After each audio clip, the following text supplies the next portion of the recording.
with this race, and after that, I know the DIRTcar series will be in Merrittville and Rentonville. Oh yeah. But after that, very busy nights here around the... Le Grand National Tir de Tracteur présente les 30, 31 juillet et 1er août le plus gros show jamais vu à Saint-Hyacinthe. 7 classes par soir, incluant les Unlimited Mods, Heavy Superstock, Mods, 2-Wheel Drive, 4-Wheel Drive, Mini Mods, Pro Super Farm, Semi, plus de 75 compétiteurs garantis. Billets en vente au expoagricole.com. Le sport motorisé le plus puissant sur Terre. Le Grand National Tir de Tracteur de Saint-Hyacinthe. Un rendez-vous à ne pas manquer.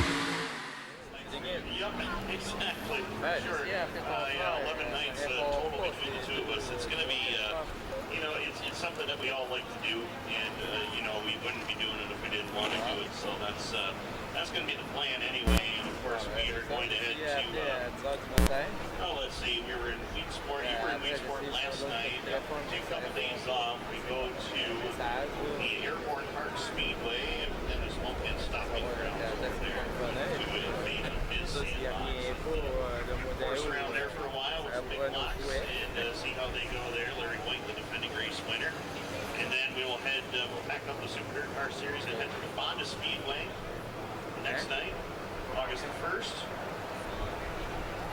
Jack Johnson tribute. Yep. Always look forward to that one. Jack Johnson, the all-time leading winner at the Track of Champions. And then, as you mentioned, it's Civic Holiday weekend as we head to the Merrittville Speedway on Monday, August 5th. Ransomville, August 6th. We go on the 7th. We go somewhere on the 7th. Rockville. 6, 7, yeah, there we go. You travel back to Rockville for the Bull Ringer, yeah. our 58 series. And then we go to Mohawk on Thursday night. Then why not pack up the kids and head to Granby on Friday night? Then we'll come back and go to Rockville. We'll go to Rockville, probably go to RPM on Saturday night, and then we'll reconvene here on the Sunday evening. Yeah, we'll special night. We'll have late models here on that night. So yes.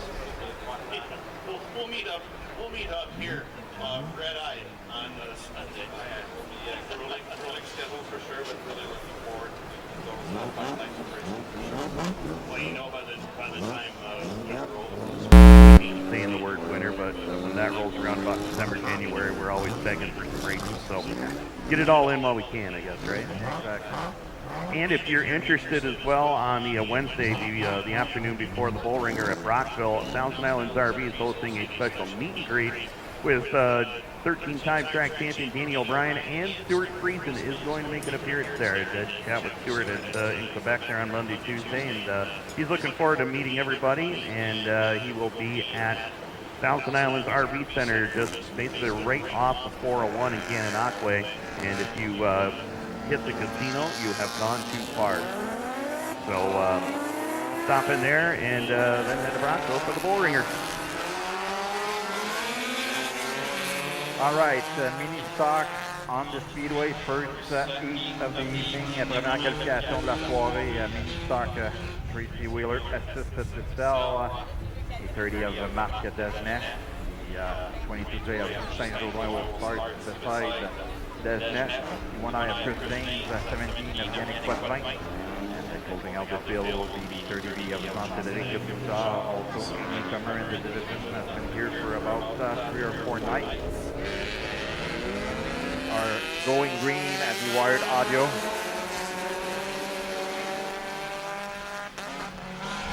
So right off the bat, Saint-Jourdain takes the lead. Track is also fast for these guys, usually drier conditions, but tonight seems to be a little bit tacky. 3 wide, coming off turn and number 4 to complete the first lap. The last winner here at the Cornwall, Yannick Poitvin, takes the lead over James and Saint-Jourdain, with Marc Desnet following in the 4th position, takes third out of Jourdain. Yannick Poitvin toujours à votre meneur devant Chris James, Marc Desnet et Saint-Jourdain. Bouchard suit en 5e position. La bataille se déroule pour la première position. Marc Desnet très rapide dans cette nouvelle voiture appartenant au plan d'Aou. Mi-course halfway point dans cette première de 2 qualifications. en mini-stock, assiste celle Tracy Wheeler. Il n'y a pas de 20, toujours une voiture très rapide. 2 victoires cette saison pour la voiture 17, 2 tours à faire, 2 laps to go. 2 wins so far this season for Yannick Potvin. Chris James runs in second, Bouchard, not Bouchard, but Marc Desnet in the third, Jodoin and Bouchard closes the field. The white flag is out, le blanc est donné pour Potvin. Beaucoup de compétition dans cette première de 2 qualifications. Des ennuis pour Jodoin, il ralentit beaucoup. He will come and get the checker flag, viendra chercher le cavalier, la voiture 17 de Yannick Potvin. One Eye de Chris James termine deuxième, Marc Desmet en troisième position. Jodoin semble avoir une crevaison avant gauche, viendra chercher la quatrième place. Et Jean-Christophe Bouchard viendra chercher, Jean-Cédric Bouchard plutôt, viendra chercher la cinquième et dernière place.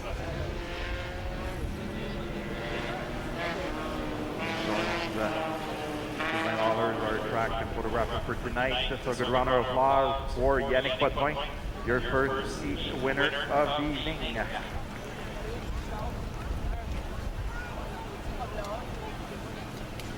Great run there for Yannick Potvin. His fourth heat win of the year puts him one behind Alexis Charbonneau in the 49, and Alexis starting on the outside of row 1 for the second Tracy Wheeler assists to sell mini stock heat, as it will be Skylar Laddister in the 21 on the pole. Outside will be Alexis Charbonneau in the 49. Carl Potvin in the number 14. Alongside of him, that's Corey Gates in the 83, and Andrew LaRue in car number 2L. Ready to go.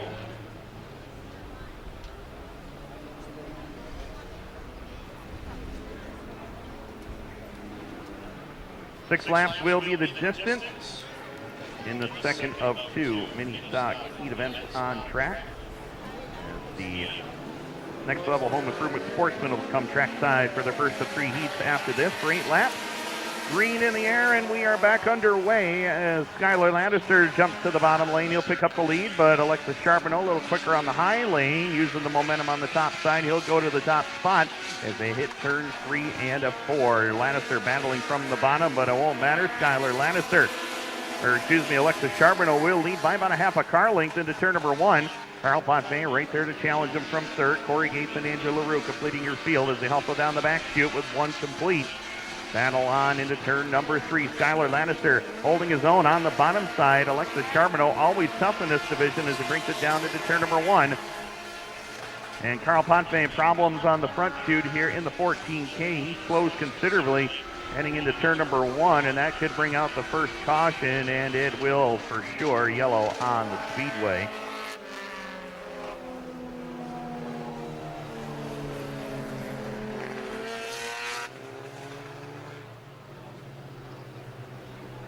Tough break, Tim, for Carl Potvin, usually one of the top runners here in the division. He really has had a great season this year in that number 14.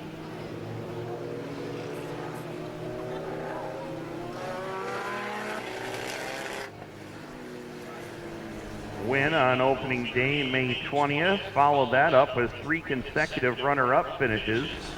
Finished 5th the last time the mini stocks were in attendance on July 15th. He did, however, win the Daniel Lefebvre Memorial. I should say he was first across the line, but a technical violation prompted his brother to victory lane. And, they did keep it in the family, but Carl really wanted that one badly. So we'll see what happens next year with that event, of course. But right now it's all about this qualifying heat, and Skylar Laddister takes advantage, jumps to the outside, goes to the number 1 spot as they hit the back chute. Once again, 2 to go will be shown this time around. Skylar Laddister in control. He's starting to open up that advantage right now over Alexis Charbonneau in the 49. Corey Gates making a return to the speedway here in 2018 this season as he hustles down the back chute in 3rd. Andrew LaRue holds on to 4th. White flag will be displayed this time by Skylar Laddister. showing no signs of letting up right now.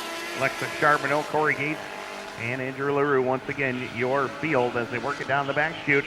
Charbonneau trying something different. He went a little wider coming off the turn, trying to cup that car hard left and trying to drive alongside of Skylar Lannister, and won't happen. Lannister gets the victory. Second will be Alexis Charbonneau. Corey Gates comes up for third, and Andrew LaRue in that order.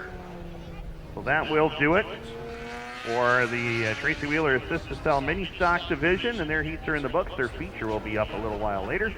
Don't forget, if you haven't gotten the latest edition of Area Auto Racing News, you can visit Patrick Mulligan. He's located just in front of the Speedway pub down there, the Finish Line pub, over towards turn number 1. And he has the latest issue of Area Auto Racing News, $4 Canadian or $3 American if you have that as well. As he's in victory lane, how about a big hand for the 21 of Skylar Lattiser? So yes, I've got my latest issue of Area Auto, and I suggest that you get that too. Speaking of Area Auto, get to see Don and Joanne Davies got into the Hall of Fame this year, along with Gary Spade. That's just a couple of the big names that went in this week. And he was working last night at Wheat Sports, so... oh yeah, he didn't stop. No, he didn't stop. We're still trying to figure out how to get Haggerty in before Brian, Gary, but that didn't work. All right, so first of 3 East in the next level home improvement Sportsman. We have the 08 of Chris Ferguson, M70 of Billy Cook, the 45 of Junior Delormier, the 7W of Devin Willis, 1 of Justin Lalancette, the 15 of B of Brianna Ledser, and the 17 of Tristan Draper.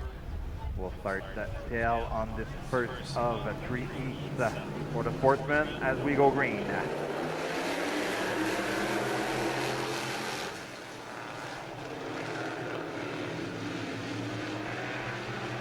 Good start for Ferguson over Cook and Delormier. Bon départ pour la voiture 08 de Ferguson. Mène le premier tour, leads lap number 1. Lancette moves up to 4th using the inside of the speedway, already up to 3rd. Great run for the defending track champion, the 1 of Justin Lalancette, already running at 2nd. Started in the position as number 5 in this heat. Inside seems to be working for the young Lalancette that takes the lead out of Ferguson just before halfway point in this heat. Toute une qualification pour Justin Lalancette, parti 5e, utiliser l'intérieur du circuit pour prendre la mesure de tout le monde. Déjà une avance très confortable sur le reste du peloton. Running side by side for 2nd with Billy Cook, the veteran driver, taking that position. Junior Delormier takes the 3rd over Ferguson. Ferguson is fading away right now as Draper and Brianna Ledser are also looking to gain some ground over the field and get some points as well. Entering August next week, points championship are becoming more and more important, but right now Lalancette is in another zip code. Will come and get the checker flag over the rest of the field. Checker flag for Lalancette over Billy Cook, Junior Delormier, Tristan Draper, Brianna Ledser, Devin Willis, and Chris Ferguson completes the field. Quite a run for the defending track champion. Toute une performance pour le champion défendant de cette catégorie. A good round of applause for the 1 of Justin Lalancette. Yeah, that was a clinic he put on in heat race number 1. And out of St. Andrews in the Mohawk Northeast, West Front Construction. Troyer Race Cars ride. Looking to defend that track championship, but it is going to be a tall order this year. As heat race number 2 will be rolling trackside, led by Jason Rose in the 18 JR, alongside of multi-time mini stock champion here in car number 18. That's Bob Ray. Kurt Gaillet with a Alongside of him in car number 3, it's Adam Rosen. Emmanuel St. Denis in car number 65 lines up 5th with the 23 of Ganawage's Mike Stacy. Third and final heat for the next level home improvement Sportsman on track. Alexandria Home Hardware Pro Stocks coming to the staging area next for their first of 3 heats for the DIRTcar Pro Stock Series. Once again, 4 will go to the prestigious redraw here later on tonight. As field working through turns 3 and 4. RSI Industrial Heat Points on the line as well. The Wired Audio Fire Zone, we are underway. And Delbert LeGros, just like he does here so many times, takes over the lead in these qualifying heat races. Justin DeRosier right there with him in second. Here comes Gabe Sear down around the bottom. And DeRosier got way up on the top side, loses 2 spots as he goes from second to fourth. Emmanuel St. Denis picks up the 3rd spot. Adam Rosen's going to sneak by, and he's going to take over 3rd. So Adam Rosen on the charge in the early going as we click off lap number 2. Delbert LeGros Jr. well in control of LeGros Motorsports 71 out of Messina, and Mike Stacy all over the front straightaway here, using a portion of the infield to try to get around this place, and he runs 6th. Meanwhile, up at the front of the field, it's the top 3 breakaway with Delbert LeGros, Gabe Sear, and the 3 of Adam Rosen. Emmanuel St. Denis, Justin DeRosier, and Mike Stacy completing your field here. 3 laps are down. We're coming up to the halfway point. 4 will be complete. 4 more to go. It is all Delbert LeGros up to this point, bringing it down with a 3-car length advantage. Battle is going to be on for second as Adam Rosen picks up a feature win, his first one in over a year here at Cornwall. Just a few weeks back in that number 3 machine, he dives to the inside lane. Gabe Sear shuts the door on him coming off of turn number 4, and that's going to allow for Delbert LeGros to pull away down to the turns 1 and 2. Gabe Sear still holds second. Adam Rosen 3rd. Emmanuel St. Denis has pulled away just a little bit from Justin DeRosier, who rides in 5th, and Mike Stacy still continuing to fight the handling of that number 23 ride. He holds on to 6th. Right now we have 2 laps left to go, and Delbert LeGros Jr. pulling away from the field into turn number 3. White flag will be displayed this time by for LeGros. The battle is on for second. Gabe Sear has had a little bit of smoke showing out of the back of that car. We'll keep our eye on that as the 3 of Adam Rosen trying to hold off the 65 of Emmanuel St. Denis as Stacy has gone pit side. Checkered in the air. Dominant performance for Delbert LeGros. He picks up the win. Gabe Sear will cross in second, Adam Rosen 3rd, Emmanuel St. Denis, and Justin DeRosier, your top 5. Once again, top 5 in the Sportsman and in the Pro Stock ranks get the RSI Industrial Heat Points, which are very important towards the track championship and the RSI Industrial title as well. As Delbert LeGros brings it down into victory lane. How about a big hand for Messina, New York, Delbert LeGros Jr. And just like that, the next level home improvement Sportsmen are complete. Now we're going Pro Stock races. Yep. This is where the pace kicks up a little bit here. Yeah, important night for them tonight with the DIRTcar Pro Stock Series in town.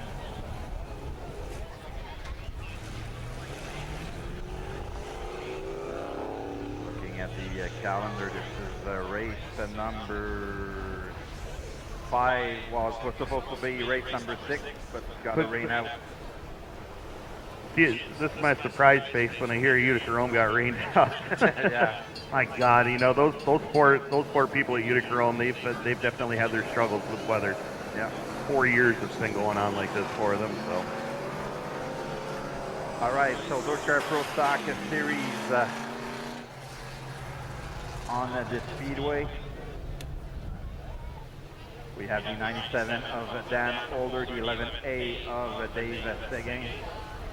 Will be on the top row. 14 of Vilgador, 48 of Jocelyn Roy, 57K Kevin Federley, 711 of Rich Green, and a 2R of Raleigh McMonagle. Top 4 to the redraw. Everyone qualifies tonight. We go green of Vauvert. Local runner, Dave Seguin takes the lead from the outside lane. Dan Older runs second. Jocelyn Roy in 3rd. Right now, current points leader in the championship, the DIRTcar Pro Stock Championship, as well as here at Cornwall. So, looking to another important night tonight, 50-lap event. Seguin goes a little bit too high. This gives Dan Older the lead as the veteran driver from the Malta area, Malta, New York area. Leads the way. Voiture Dan Older, voiture 97 qui vient prendre les devants sur Jocelyn Roy et Dave Séguin. Halfway point, mi-course. 4 tours de fait, 4 tours à faire dans cette première de 3 qualifications. Le top 4 ira à la pige. Les ennuis pour Dave Séguin. Lost a piece of equipment on the car. Right shaft on the speedway, so we'll go to yellow.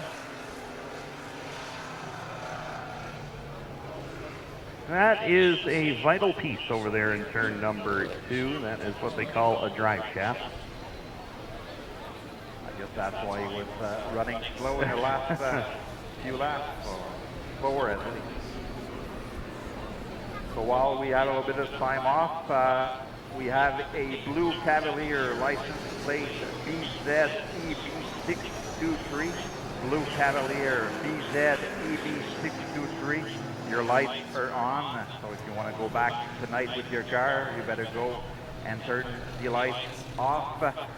Donc on a une voiture Cavalier bleu BZEB623, BZEB623 Cavalier bleu, vos lumières sont allumées, donc si vous voulez retourner à la maison ce soir, peut-être aller faire un tour à votre voiture. We're back to racing, we go green, now go vert.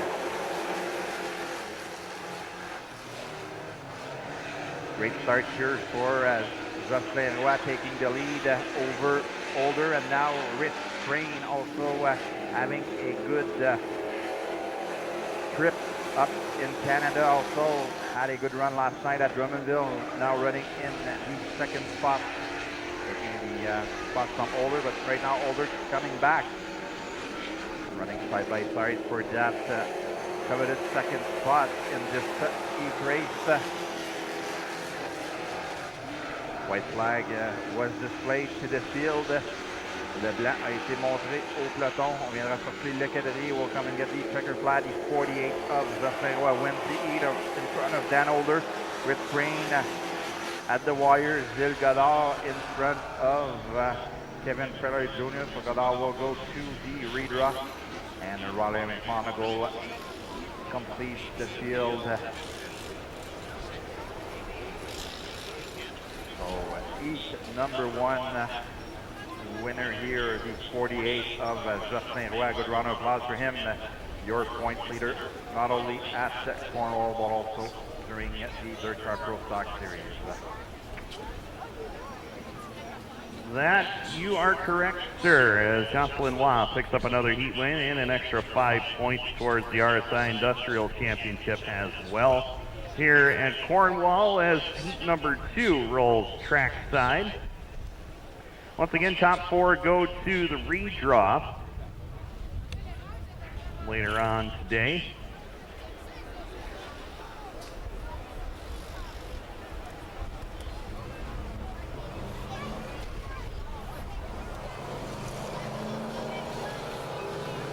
Heat race number 2 rolls to the Speedway.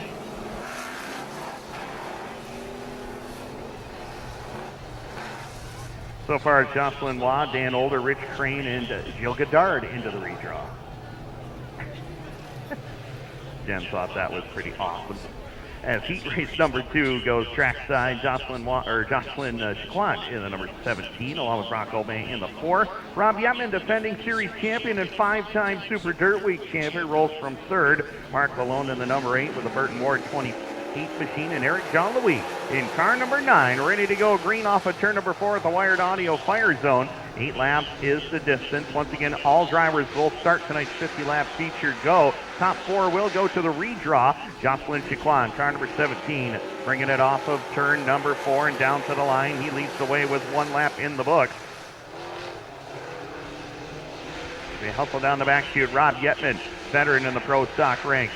goes to the inside, picks up second from the 4 of Rock Oban as the 28 of Burton Ward. Final draw position at this time, the 8 of Mark Lalone right there with him to try to challenge. Up into turns 1 and 2 they go, and Jocelyn Chiquan starting to pull away from the field. Rock Oban trying to move on to the 7 of Rob Yetman. That didn't quite work, and the 4 of Oban loses some ground this time as they click off lap number 3. 5 laps left to go in this 8-lap heat event, second of 3 for the DIRTcar Pro Stock Series. And right now, Jocelyn Chiquan has the advantage over everybody. 3 car lengths over veteran Rob Yetman as they come down to the line with 4 laps in the book. 4 laps down, 4 more to go. Here comes Rob Yetman trying to draw back on all that experience he has here at Cornwall. He's been here numerous times since the first ever series race back in 2003, which was won, oddly enough, by Joey Ladisser. As they head up into turns 1 and 2, Jocelyn Chiquan would like to put his name on that list. Rob Yetman just trying to find a way around Chiquan as the top 2 have broken away from Rock Oban by some 4 car lengths right now. Final is on for the race lead, and the battle is on for the final draw spot as well. Burton Ward has it, and he's looking to go after the 4 of Rock Oban for position number 3. Oban cruises to the high lane. Burton Ward keeping it tucked right down low. White flag this time by, and Jocelyn Chiquan trying to run away in high, but Rob Yetman, the Lazaro's number 7 machine, trying to hold on for second here as they head down the back chute. Car length and a half advantage for Chiquan into turn number 3, and that is how they were going to finish. Jocelyn Chiquan picks up the win. The second will be Yetman. Third will be Oban, and Burton Ward gets the final draw position in the number 28 machine. So Jocelyn Chiquan picking up the victory in heat race number 2, followed by Rob Yetman. Rock Oban, Burton Ward, they're in the draw. Eric Jean-Louis and Mark Lalone. You're finished. He brings it down into victory lane. How about a big round of applause for the 17 of Jocelyn Chiquan.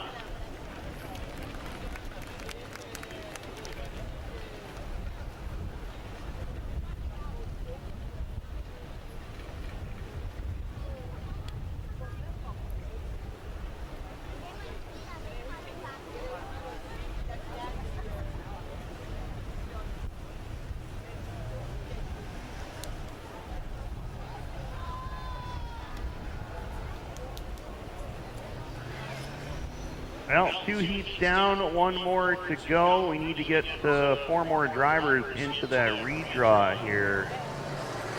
Martin Belanger is 4 spots available. And there's some pretty good candidates in this final heat race.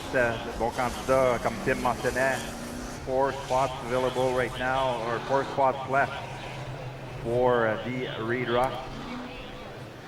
So the A of Lapin will start first. He vient in second. 6 of Stéphane Lebrun. CD Beauchamp will run in position number 4. Steve Chapu and Michael Blais rounds off the field. 8 laps the distance. 8 tours la distance. Will be ready to go green. Green flag is displayed.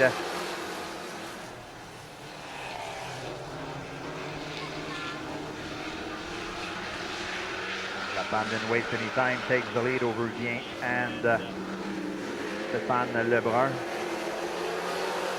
CD Beauchamp running in fourth right now. Lapin and Vien running almost side by side. A lot of good racing right now in this final heat. Lapin, Vien, Beauchamp and Lebrun.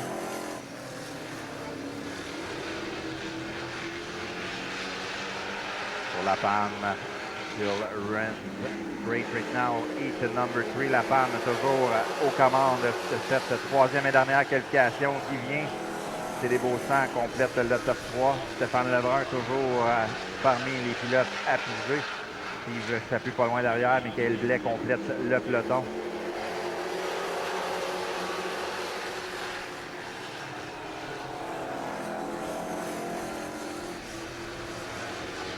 Lapin has a good challenge right now with the Guillien and the CD Beauchamp. Lapin leads the way. Guillien in the second.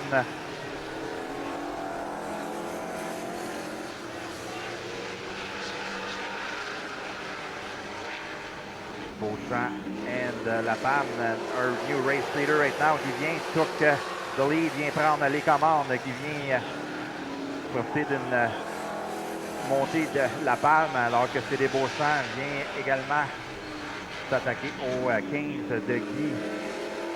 Vient. Le Blandonnet, white flag is out. Vient still leads the way. Side by side, a pair of 88s with Beauchamp and La Palme.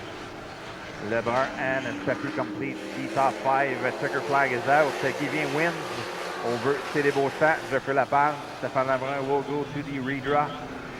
Steve Sheffer rounds out the top 5 with Michael Blais completing the field.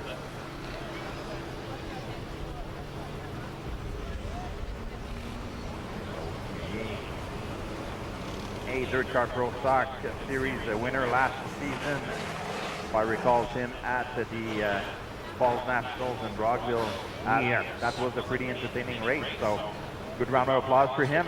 Winner here tonight. Win number 3 here at the Cornwall Speedway.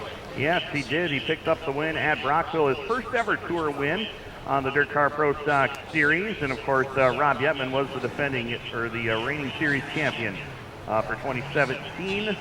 But that spotlight was on Guivien for sure at the Fall Nationals as the Fuller Sound DJ Service 358 Modified Division rolls trackside for their first of 2 qualifying heats here tonight. And Mikel Lebrecht in the 99 will lead him down to the green. Outside will be Cale Robidoux in car number 46. Pair of teammates in row number 2, the Taft Racing Stable. The 150 of Steve Morris with the 85 of Tyler Givogue. Row number 3 is going to feature Brian McDonald, the 151, with the 01 of Chris Raby, 18 of Louis Jackson Jr., 2-time winner here this year, along with the 47 of Corey Wheeler. 8 cars, 8 laps is the distance. Warren Engineering heat points on the line as well. Green lights are on and away we go. Mikel Lebrecht jumps into the lead early on here, but Cale Robidoux has won here twice, jumps into the inside lane as they head out up into turn 3 and 4. Lebrecht and Robidoux down to the line. Robidoux will lead lap number 1. Lebrecht trying to fight back on the outside lane. 150 of Steve Morris occupies 3rd. 4th right now is handled by Brian McDonald, but he wants to go to 3rd, and he will do so. Tyler Givogue completes the top 5. Down to the stripes they go. 2 laps in the book as they work it up into turns 1 and 2. Chris Raby stuck towards the back portion of the field here right now.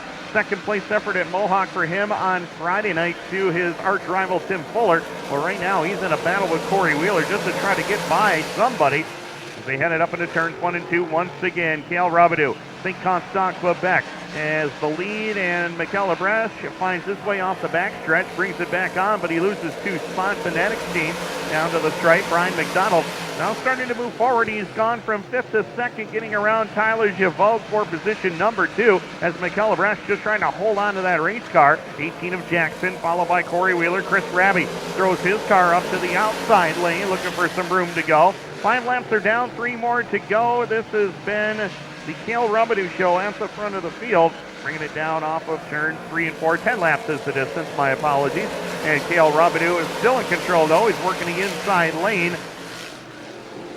Little dark strip through the middle of turns 1 and 2, and drivers having to navigate that right now. They have to go inside or outside of it. And Cale Robidoux, he elects to go to the inside portion of the racetrack as Brian McDonald and Tyler Givogue both trying to find their way through it. McDonald hits it, and you see what happens there. Tyler Givogue had a run. Couldn't get the run he was looking for, though, off of turn number 2. 2 to go for Cale Robidoux. Straightaway advantage for the man out of St. Constant, Quebec in the 46th ride.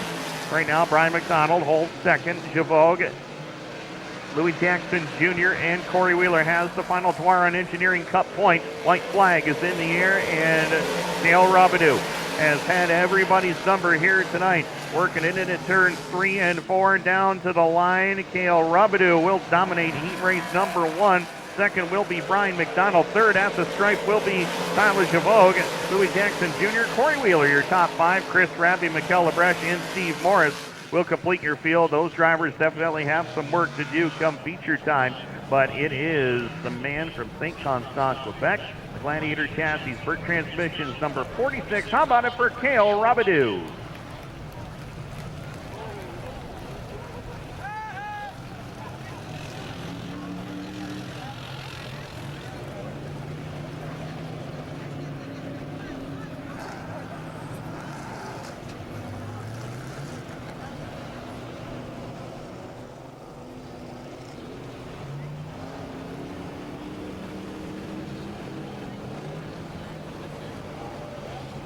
Well, a little post-race activities going on over there in turn number 3 between Louis Jackson and Chris Raby. They were fighting hard back there for position, and a couple of young stars just trying to get to the front of the field, and that's usually the end result right there. So, in any event, we are on our way to heat race number 2. Yes, heat number 2 for the Polar Sound DJ Services Modified Division.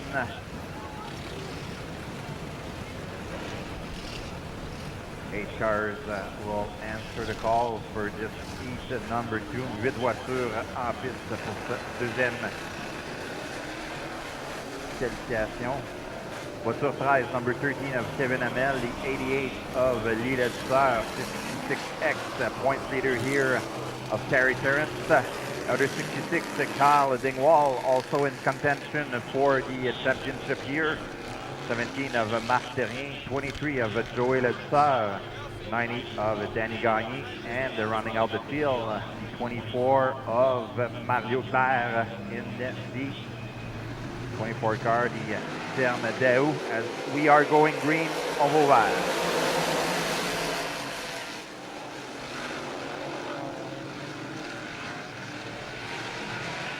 Hamel prend rapidement les devants, takes the early lead over the rest of the field. Carl Dingwall fades to the position at number 4. Carrie Terrence runs in the second spot.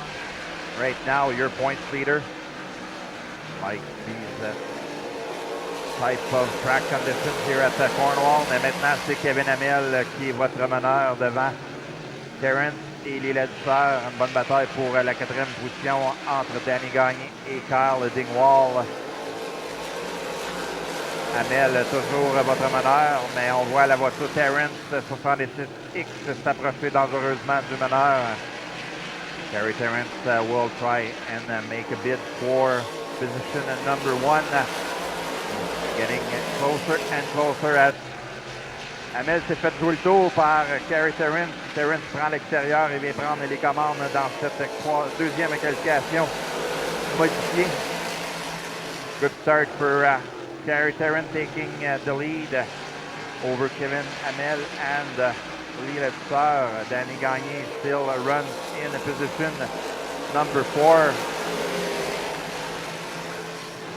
Top side of the speedway is starting to clean up, and we'll have a second groove in the next couple of races.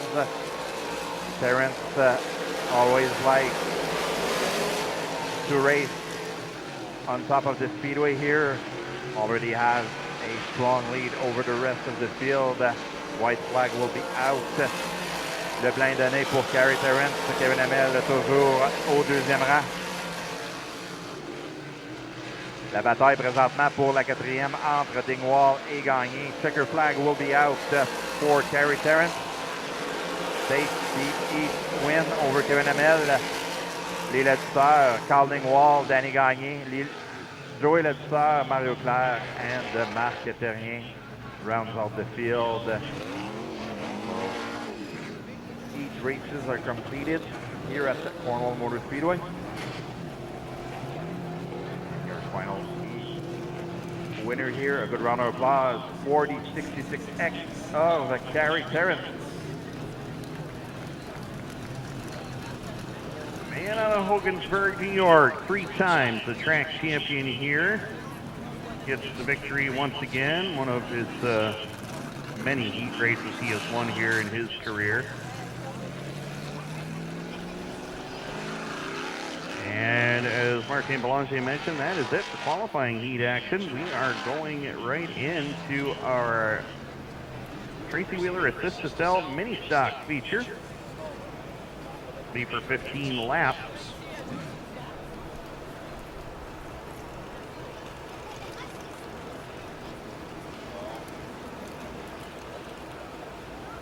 So we do have a top 12 redraw for the DIRTcar Pro Stock Series.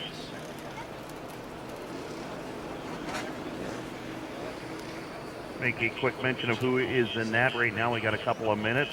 Jocelyn Hua, Jocelyn Chiquan, Guy Zien, Dan Older, Rob Yetman, C.D. Beauchamp, Richie Crane, Rock Aubin, Jeffrey LaPalme, Jill Goddard, Burton Ward, and Stefan Lebrun are all in the redraw. Of course, we have not received confirmation whether or not that'll be on the front stretch or that will be in the pit. There is a threat of weather moving in here, so we are going to try as best as we can to move the show along as quick as possible. As the Tracy Wheeler Assist to Sell Mini Stock Division are ready to roll trackside. Dennis Mokan is up on the wheel here. He's paying close attention to this epic battle. As is Joel Dwaron.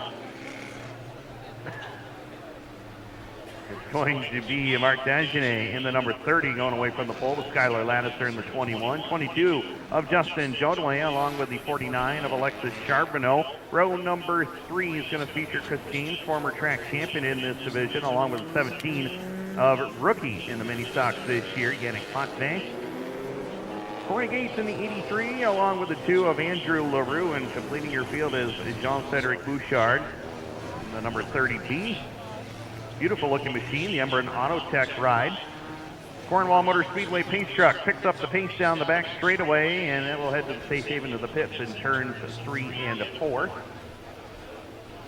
So drivers are told to pick the pace up just a little bit as we are headed to green.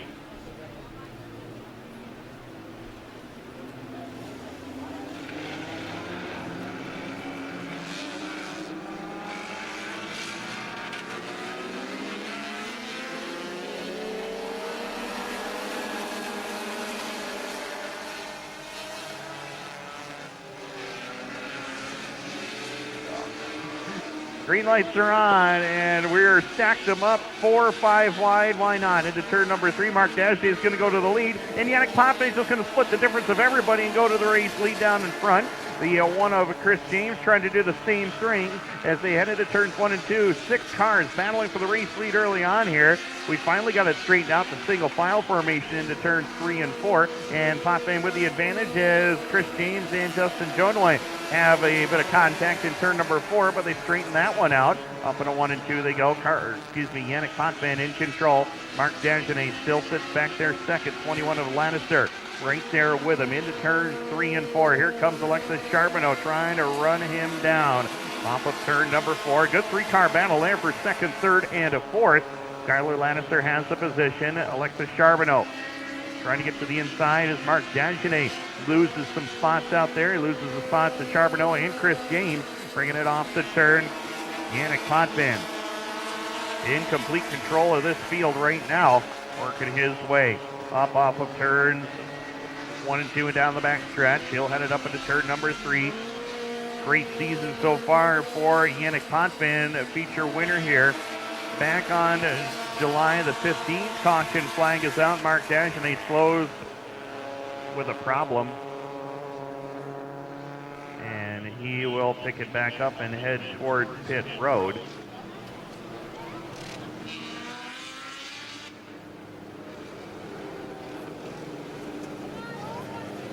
So far this season in the Tracy Wheeler Assist to Sell Mini Stocks, Carl Potvin won here on May 20th, Mark Dagenet on May 21st.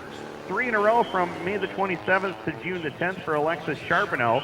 Yannick Potvin, his first of the year on June 17th, Rain here on June 24th. Chris James on Canada Day, July 1st. Mini stocks were off for a couple weeks on July 8th and the 12th, and Yannick Potvin came back on July 15th, the most recent time we were here, and picked up his second of the season.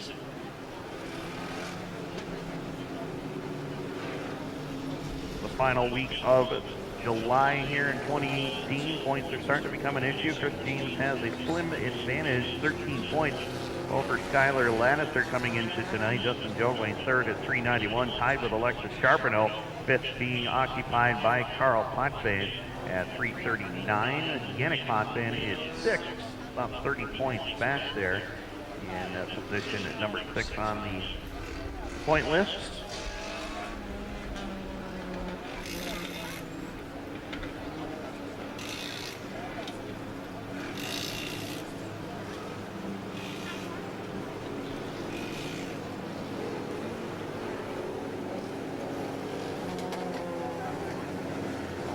white flag will be set to come out this time by as the 17 of Yannick Potvin will try to run away and hide from Alexis Charbonneau, but it's no easy task. Alexis 3 wins, and those came in succession here. 10 laps are remaining in this 15-lap affair. Intermission time coming up after that. As they're ready to go with a wired audio fire zone, Yannick Potvin gets a great restart and drives away, and we're back under green. Potvin with the advantage into turn number 1. Battle on for second once again. Alexis Charbonneau on the high lane. Skylar Lannister to the bottom as Mark Dagenet charges back out on the racetrack. He is still on the lead lap, working it down the front straightaway. Yannick Potvin in complete control now. Still a 5-car length advantage as they hustle down the back chute. 6 laps are complete. We'll be coming around this time by, and we are closed again on the halfway point of this 15-lapper, and Yannick Potvin in control. Alexis Charbonneau has cleared the 21 of Skylar Lannister to move up into second as Lannister holds third. Chris James still fourth. 22 of Justin Jonaway holds the number 5 position. Corey Gates, Andrew LaRue, and the 30 of John Cedric Bouchard completing your field. 8 laps are down, 7 more to go. We are at the halfway point, and this has been the Yannick Potvin Charity Classic here today, holding on to the top spot as they work it into turns 3 and 4. 9 laps are on the scoreboard. Battle's going to be on for second one more time. Skylar Lannister doing all he can to get alongside of the 49 of Charbonneau for position as the one of Chris James just trying to keep the 21 of Lannister in his sights. That's the battle for the track championship at this point. Justin Jonaway still sits back there in 5th. Corey Gates 1 spot out of the top 5 in 6th, making their way off. Oh, and Charbonneau hard into the wall. We got a tire off the race car, and problems for Alexis Charbonneau. Tied for 3rd in points. Not what he wanted to see, obviously.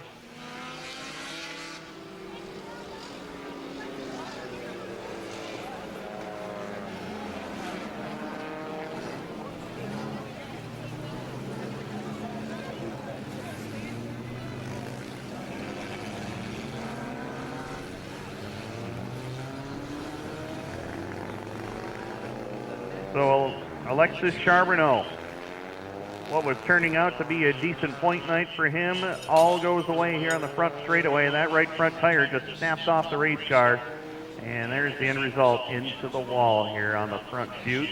Safety crews on the scene down there to get him hooked up and back to the pit. I mentioned he was tied with Justin Jonaway at 391. Now Jonaway, if he were to just finish this out, would jump solely into the number 3 spot. He does not have any danger of losing 3rd tonight. The Best Steel Garage 22 machine right here in Cornwall. Don't forget, 50-50 tickets are on sale as well. If you haven't seen one of our 50-50 vendors, you can head to the information booth and pick up as many 50-50 tickets as you can handle. Buy early and buy often.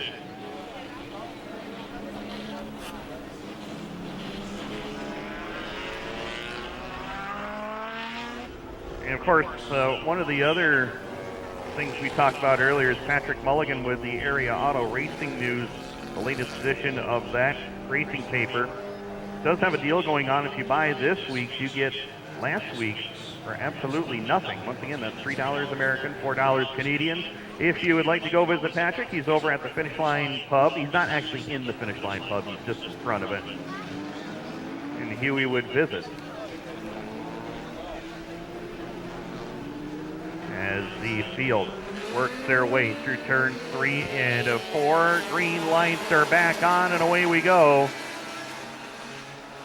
Yannick Potvin in control. Here comes Skylar Lannister around the outside once again, trying to hold off Chris James for second. Justin Jonaway up to the 3rd or 4th spot rather. Corey Gates now into the top 5 for the first time tonight. Off of turn number 4 they go. Potvin trying to run away and hide. He's done a good job of that so far here this evening. Skylar Lannister has done all he can to run down the race leader, but he's starting to run out of time as they hustle down the front straightaway. 3 to go for Yannick Potvin. 21 of Skylar Lannister has opened up a little bit of distance between himself and the 1 of Chris James, as the 22 Justin Jodwin looking to move to the high lane and try to pick off a spot late in the going as Corey Gates rides 5th. Mark Dagenet 6th, Andrew LaRue and Jean-Cedric Bouchard completing your field. 2 to go this time for Yannick Potvin. About a half a straightaway advantage over Skylar Lannister. Justin Jodwin has made that outside lane work. He's going to go to 3rd. Chris James trying to fight back on the bottom. No such luck into turn number 4. It's Justin Jodwin to 3rd. White flag in the air for Yannick Potvin. Brings it down the back straightaway into turns 3 and 4. Checkered flag is out. And Yannick Potvin goes back-to-back, his 2nd win in a row and 3rd of the season. Yannick Potvin gets the victory. 2nd will go to Skylar Lannister. And Justin Jodwin will cross in position number 3. Chris James, Corey Gates completes the top 5. Mark Dagenet, just Andrew LaRue, and Jean-Cedric Bouchard will complete your field. So what a run for Yannick Potvin. He is back in the winner's circle once again. Of course, last week we had Mother Nature show up and prevent us from doing any racing whatsoever. But he won here on July 15th, and he parks it again here tonight. The folks at Alexandria Home Hardware.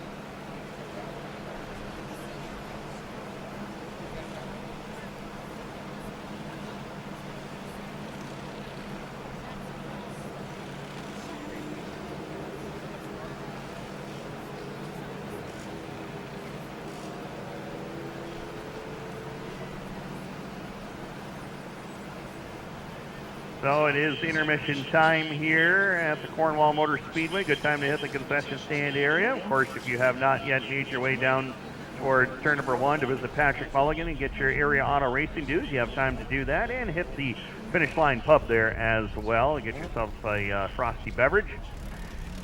As representatives from Alexandria Home Hardware making their way into victory lane, and 17 of Yannick Potvin, his 3rd win. Essentially, this is 3rd win in the last 4 outings for the Tracy Wheeler Assist to Sell Mini Stocks. They were here on June 17th, rain on June 24th. Chris James won on Canada Day. Then they were off for 2 weeks, and then Yannick Potvin won on July 15th. Rain last week. So 3 out of 4 for Yannick Potvin. Not a bad record this late in the season. We're going down to Mark Sambalange, trackside. Thanks, Tim. As you were mentioning, 2nd win in a row, 2e victoire consécutive pour Yannick Potvin. And he's getting out of the car. He can hear you, the 17 of Yannick Potvin.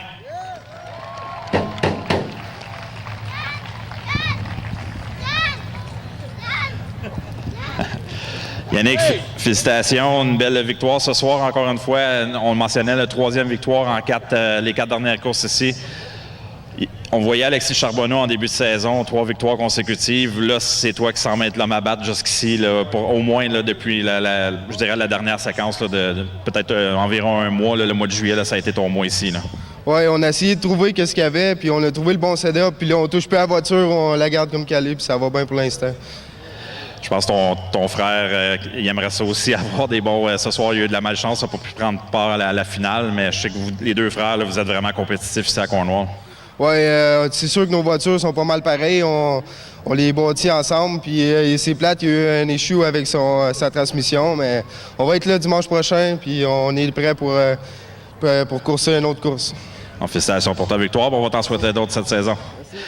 Your feature winner in the mini stocks here tonight, Yannick Potvin, as we were mentioning, 3rd feature winner, 2nd in a row for Yannick. So good night of racing again, and he's been really competitive.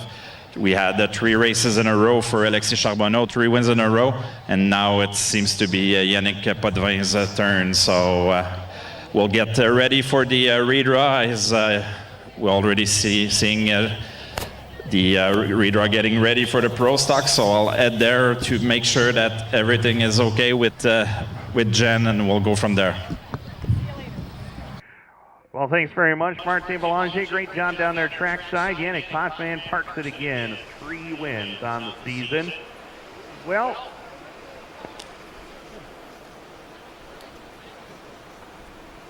we have got some action happening down by the flag stand. They are getting the redraw in place for the DIRTcar Pro Stock Series as the top 12 drivers are getting set to make their way up here.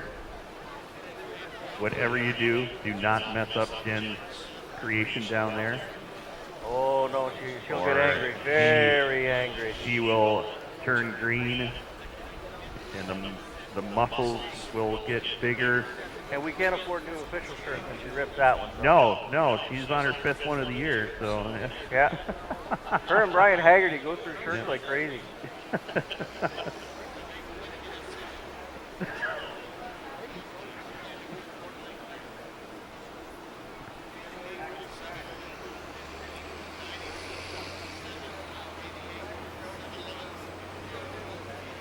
So the Pro Stock drivers will be making their way to the front stretch.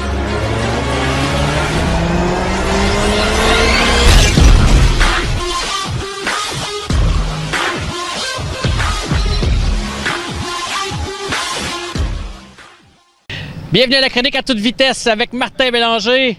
Salut mon ami Martin. Salut! Écoute Martin, tu sais-tu que c'est ainsi, on se voit pas beaucoup, cancellation la semaine passée. Des courses pas mal au Québec et tout. Toi, de ton côté, t'ennuies pas trop? Non, je m'ennuie pas trop. Au moins, il fait beau. Là, on est ici ce soir. J'ai eu la chance, moi aussi, de me promener un petit peu. J'ai manqué les gros blocs au Québec en début de semaine, un peu déçu. Mais au moins, je me suis repris hier. J'ai été faire un petit tour à Weed Sport. Puis j'ai vraiment aimé ma visite là-bas. Là. Mais en parlant de Wii Sport, Martin, tu as été à cette place-là. Vraiment, c'est une place... Pour y avoir été il y a quelques années, puis ça a encore beaucoup changé. C'est vraiment un exemple, là, cette piste-là, là, pour la série. Mettons, on va dire pour le dirt. On dit toujours, le dirt, c'est des champs, ça se passe. Mais toi, à Weed Sport, tu as vu que c'est pas ça du tout. Là. Non, exactement. Là, on a eu la chance de se entretenir avec le propriétaire, Al Hankey, un monsieur vraiment terre à terre. On a eu la chance justement avec le collègue Luc Lalancette qui connaît vraiment tout le monde là-bas. On a fait un tour du propriétaire, puis le monsieur est milliardaire, donc lui, il a plus peur la fin du monde que la fin du mois, là, si on pourrait dire. Mais non, sérieusement, c'est le site, je pense, là, de la Pennsylvanie jusqu'au Canada, là. C'est le site par excellence sur terre battue.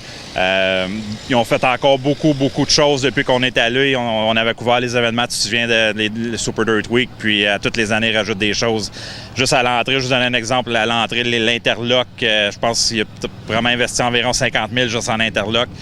C'est de l'asphalte partout dans les puits, partout pour les amateurs aussi. Donc, si, mettons, il y a une averse, c'est de l'asphalte. C'est propre, c'est très propre. Puis même lui, hier, là, il s'affairait à passer le balai. Puis c'est un monsieur d'environ une bonne soixantaine d'années, 65 ans. Mais non, tu vois qu'il a ça à cœur, puis il veut que ça fonctionne. Juste le système LED, c'est unique. Hier, ils ont fait la présentation des pilotes. Ils amenaient les modifiés 2 par 2. Puis les lumières, tu voyais les lumières fermer, ouvrir. C'est la fine pointe de la technologie, tout. Juste la régie, ils ont leur propre système d'enregistrement. C'est eux qui font les courses live et tout. Je pense que tu rentreras là, Steve, je pense que tu tomberais à terre. Là. C'est une affaire, là, ça doit valoir à peu près 250 000 $. Un gros motorisé, dizaine d'écrans, il y a 5 employés qui travaillent juste pour enregistrer des courses. Donc, tu vois vraiment comment est-ce qu'ils prennent leurs courses au Ça sérieux. s'en vient, nous autres. on va être là bientôt. Mais non, mais sérieusement, les courses, c'était bien, mais juste de voir quelque chose de différent, être capable d'apprécier autre chose, puis tout ça. Je suis monté justement avec le propriétaire ici, avec Raymond, puis Luc Lalancette. Puis juste être capable de voir, on a visité la shop HBR, aussi la shop de Jimmy Phelps, puis Max McLaughlin. C'était une shop de NASCAR, évidemment. Les gars, il y avait 6-7 voitures, à peu près 500 000 $ de moteur. C'est un autre monde. C'est vraiment autre chose. Oh, c'est les ligues majeures. Le gars appartenait à une équipe de NASCAR, puis ça paraît. La façon professionnalisme. Puis, tu sais, on a rentré là, c'était propre. Tu fais manger à terre, par exemple, les équipes de NASCAR. Puis, ça a été vraiment le fun, là. On m'a dit que ce gars-là avait déjà investi 80 millions dans une équipe NASCAR. Oui. N'en fait de rien. Oui, bien c'est ça. Donc, lui est arrivé ici et investir 5-6 millions dans une piste de course pour faire remonter le sport. Puis tout dans le centre de New York, c'est excellent, là, tu sais. Pour ça, j'en avais déjà parlé avec M. Henke, puis John White, veut pas, c'est des hommes quand même très, très fortunés les deux. Puis être capable d'avoir ces hommes-là, le centre de l'État de New York sont vraiment privilégiés d'avoir ces gens-là pour s'occuper de ces pistes-là, le Weedsport, Brewerton, Fulton. Donc les gens dans ce coin-là sont vraiment chanceux. Puis c'est tant mieux. Ça a été un plaisir de faire ça là-bas hier, là. C'est sûr qu'ici, c'est toujours plus dur d'investir sur des infrastructures. C'est pas le même marché. Puis comme tu mentionnais aussi, il y a des places là, que, aux États-Unis, c'est beaucoup plus facile. Puis au Québec, mais par contre, il faut faire beaucoup d'argent. Ou, ou un peu comme ces gens-là, c'est leur corps et de sable où ils peuvent investir puis s'amuser. Ici, on en fait plus une business auquel c'est pas toujours évident de réinvestir là-dedans. Martin, justement, tu étais à Weedsport. Tu as été aussi pour qu'est-ce qu'on appelle les gros blocs. Gros blocs, ça aussi, on a eu des gros blocs au Québec. C'était super bon, super correct. Tranquillement, ça commence à descendre un peu, là. Oui, bien hier, je peux pas citer un exemple parce qu'il y avait quand même beaucoup de gros noms qui étaient là. Tim McCready s'est présenté. Il y avait Billy Pouch Jr. qu'on voit presque jamais, Jeremiah Shingledecker. Beaucoup de pilotes de l'extérieur. Mais les réguliers de la série, ça a baissé hier. Tim Fuller était absent. Je pense qu'ils sont rendus à 7 ou 8 réguliers. Puis là, cette année, ce qu'ils ont fait, c'est qu'ils avaient implanté les points de série pour justement essayer d'attirer plus de gars pour faire la série. Puis je pense que ça fonctionne pas.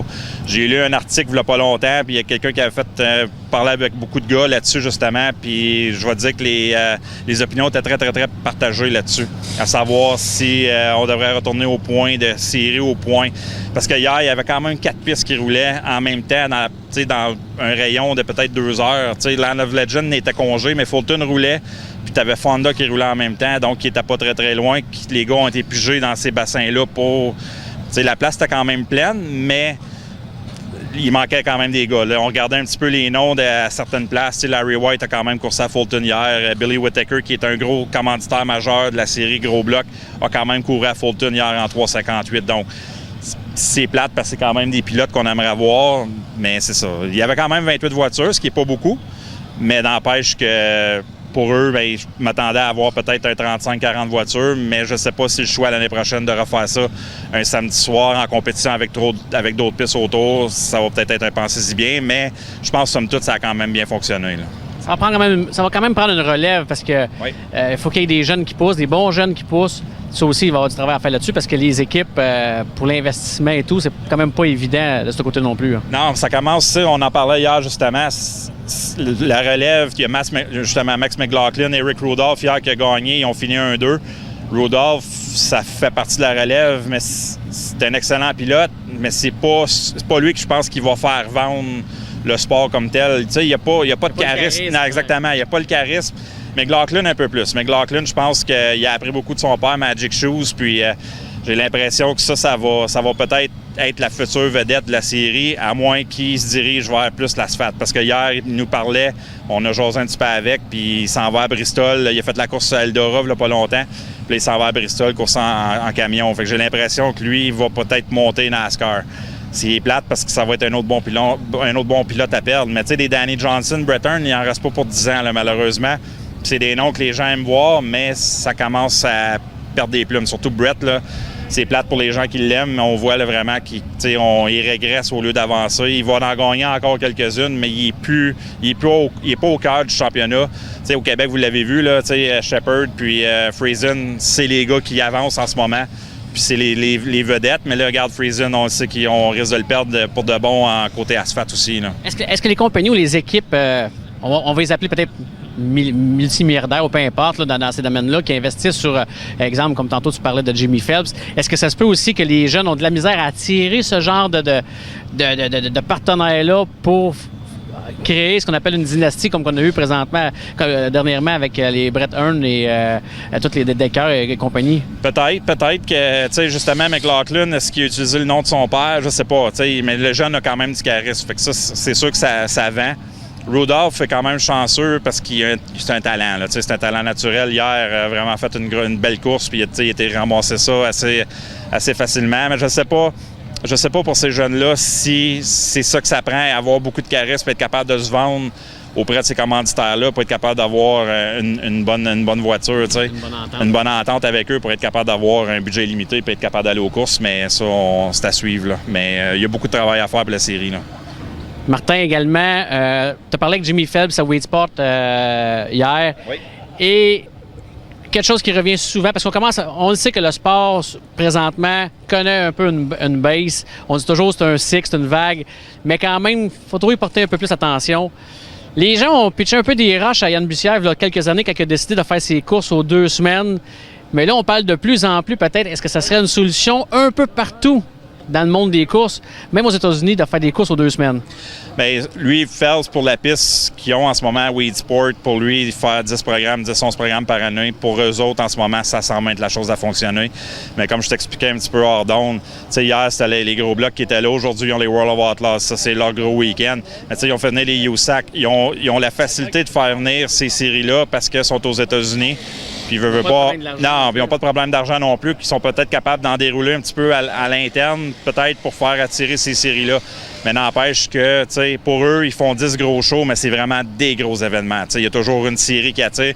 Ils ont fait venir la série AMA, les motocyclettes sur Terre. Apparemment que c'était une foule complètement différente, mais la place était pleine. Il y avait 4000 personnes, mais c'était une nouvelle foule. Mais tu sais, ça allait attirer possiblement des nouveaux gens, des nouveaux amateurs.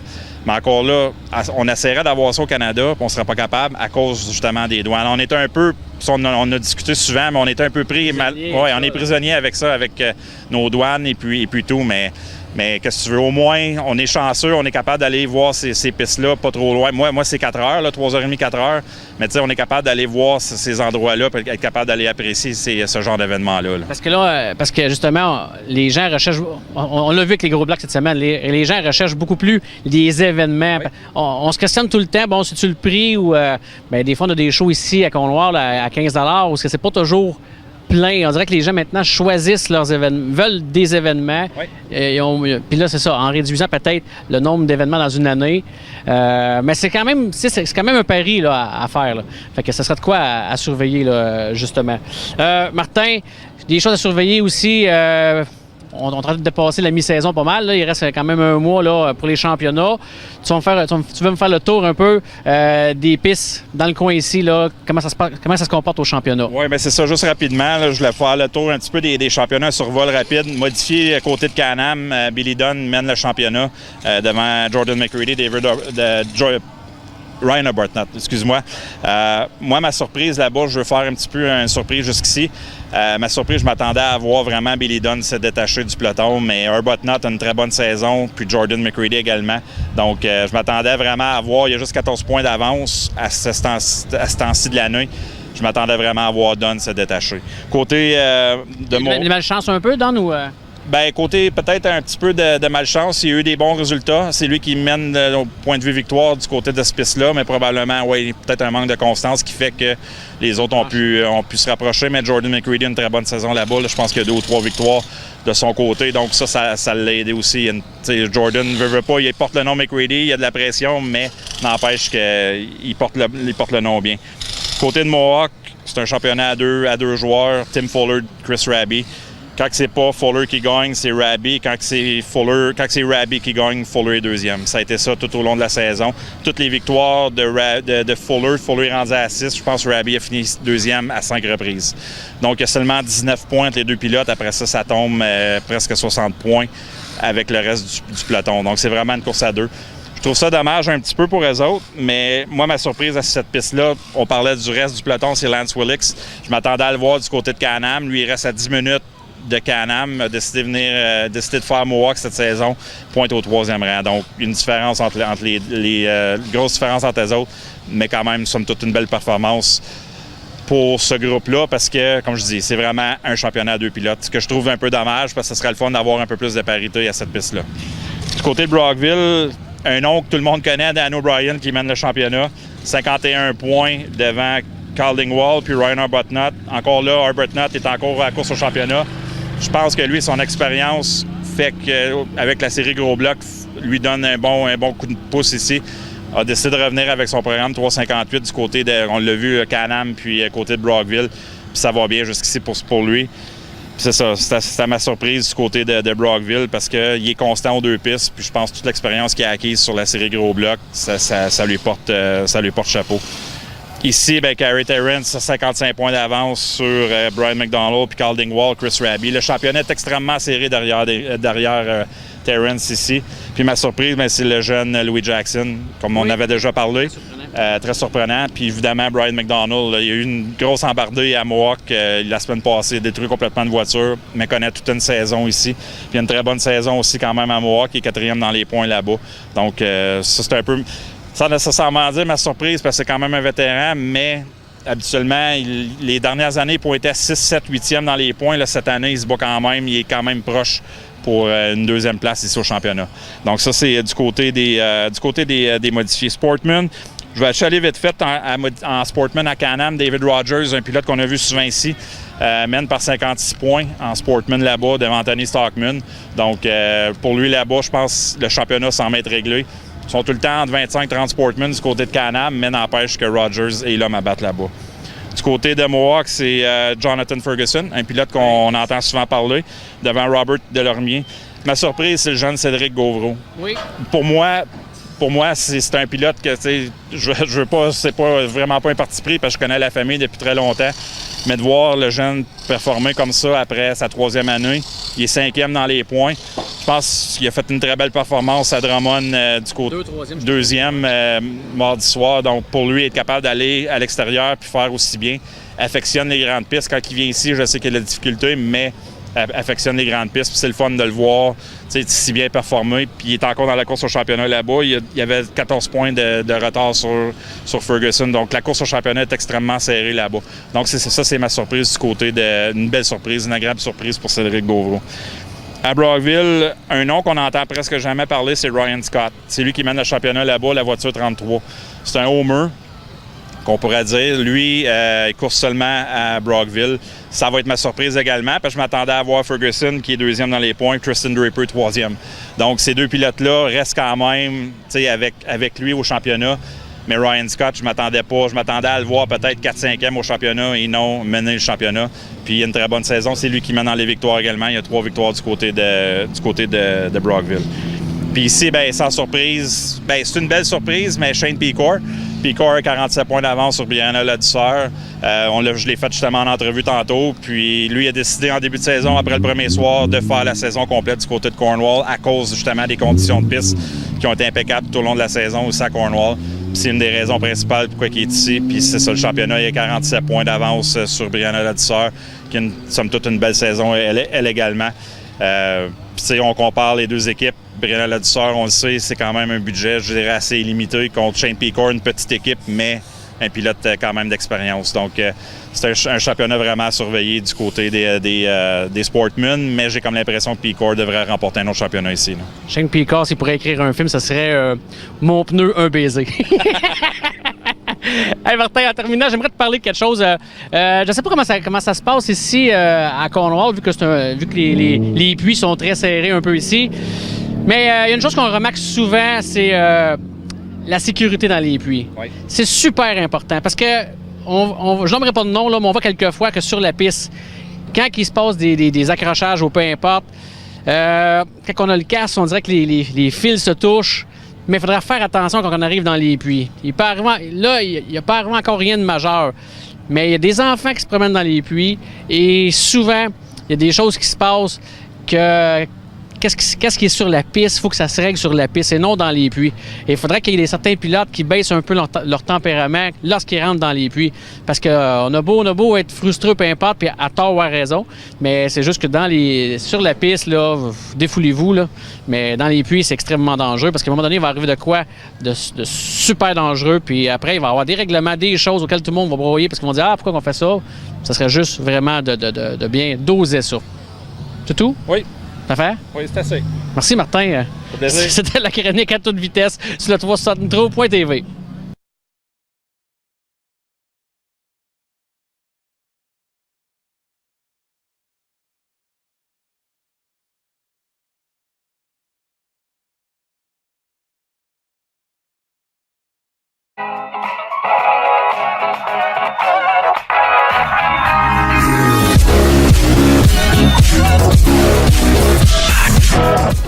Vous êtes sur 360nitro.tv. Je suis en compagnie d'Adam Roson. Adam, c'est le numéro 3 qu'on voit, mais je sais qu'il y a eu du ruban de fait sur un autre numéro.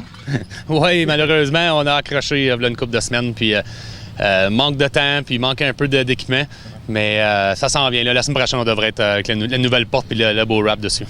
C'est pas la première fois que tu cours, ça, Adam. Ça, regarde, ça fait quand même 6 ans. C'est ta 6e année que tu débutes en Sportsman. Dès le début, je pense qu'on a vu quelque chose de bien avec toi parce que je pense qu'à Mohawk, tu avais été nommé la recrue. Oui, c'est ça. Non, on a commencé ça 6 ans passés. Dire comme cold turkey, j'avais pas d'aucune expérience là-dedans. J'ai des coups de main de Stéphane Lafrance qui m'a aidé à commencer avec ça. Ouais. Puis, recrue de l'année à Mohawk la première année. Ensuite, on commençait à se battre avec les meilleurs à meilleurs. C'était de plus en plus dur. Mais non, cette année, ça va de mieux en mieux. De mieux en mieux. Tu courses 2 soirs semaine? On coursait 2 soirs semaine. On a eu des bad luck à Mohawk au début de l'année. Fait qu'on a arrêté ça, puis on va garder ça pour essayer de runner la série Dirt au complet. Ouais. Tu es un gars qui vient de où exactement, Adam? Je viens de Castleman. J'appartiens à un commerce, un garage automobile puis une compagnie de remorquage à Castleman, pas loin d'ici. Ah ben, tu restes dans la carrosserie, tu restes dans la mécanique? Oui, c'est mon métier. C'est ton métier, donc c'est plus facile à jouer là-dedans les soirs semaine. C'est sûr. On a, avec l'établissement qu'on a, puis l'équipement, ça l'aide toujours. Oui, puis regarde, on essaie tout le temps d'emmener ça rond. Hein? On y pense quand on conduit ou ben non, tu y penses pas, tu dis je donne le mieux que je peux? C'est sûr que j'y pense tout le temps. Quand ça sort de tes poches, tu y penses tout le temps. Puis on dirait que, regarde, c'est des courses. Les plus gros accidents arrivent quand que tu penses pas que ça va arriver. Puis... Mais c'est les courses. Ouais. Je regarde, là, 417 à Bossline, c'est à Castleman. Je pense que c'est un gars fanatique. Et même lui, je pense qu'il commandite Breton. Oui, Gilles, c'est justement le garage... Gilles quoi, là? Gilles Laplante. Gilles Laplante de chez 417. Justement, c'est le garage où est-ce qu'on est. C'est un nouveau garage qu'on a acheté, là, 7-8 ans passés. Ah ouais? Puis c'était l'établissement 417 Bossline. Puis Gilles, c'est un ami à moi, puis un fanatique de course, fait qu'il me donne un super bon coup de main avec les commandites. C'est important, les commanditaires, Adam? C'est la seule raison qu'on vient à bout d'aller aux courses. Ah oui, hein? T'en as beaucoup? Oui, on peut pas se plaindre. C'est difficile à chaque année, mais les gars... ils nous donnent un bon coup de main, puis on essaie de leur donner des bons résultats pour que l'année d'après, c'est encore plus facile. Oui, il faut s'en occuper. Puis comme tu dis, la liste serait longue, mais regarde, je pense que tu les oublies pas. Là. Tu reconnais qu'ils sont vraiment importants. Oh, absolument. Comme je dis, sans eux, on pourrait pas venir aux courses comme qu'on fait. C'est la nerf des guerres. Hein? Oui, exactement. La moitié d'argent. Mais ici, là, c'est à home track, c'est à Cornwall. Est-ce qu'on essaie d'en donner un petit peu plus? C'est sûr. C'est pas la track la plus facile, mais on essaie tout le temps de donner le plus gros coup ici à Cornwall. Puis la série Dirt, ça t'intéresse pas? Oui, c'est ça. Cette année, on va essayer de la courir. On a fait la première à Plattsburgh. La première fois qu'on est allé là, ça a bien été quand même.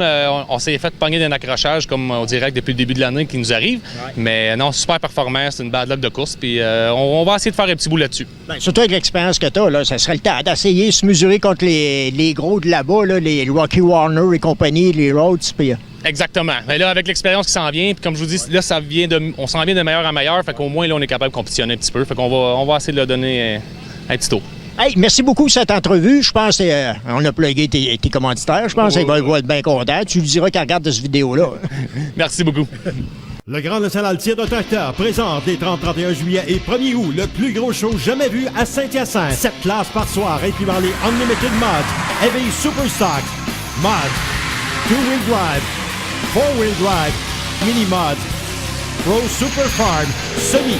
Plus de 75 compétiteurs garantis. Billets en vente au expoagricole.com. Le sport motorisé le plus puissant sur Terre. Le Grand National Tir de tracteur de Saint-Hyacinthe.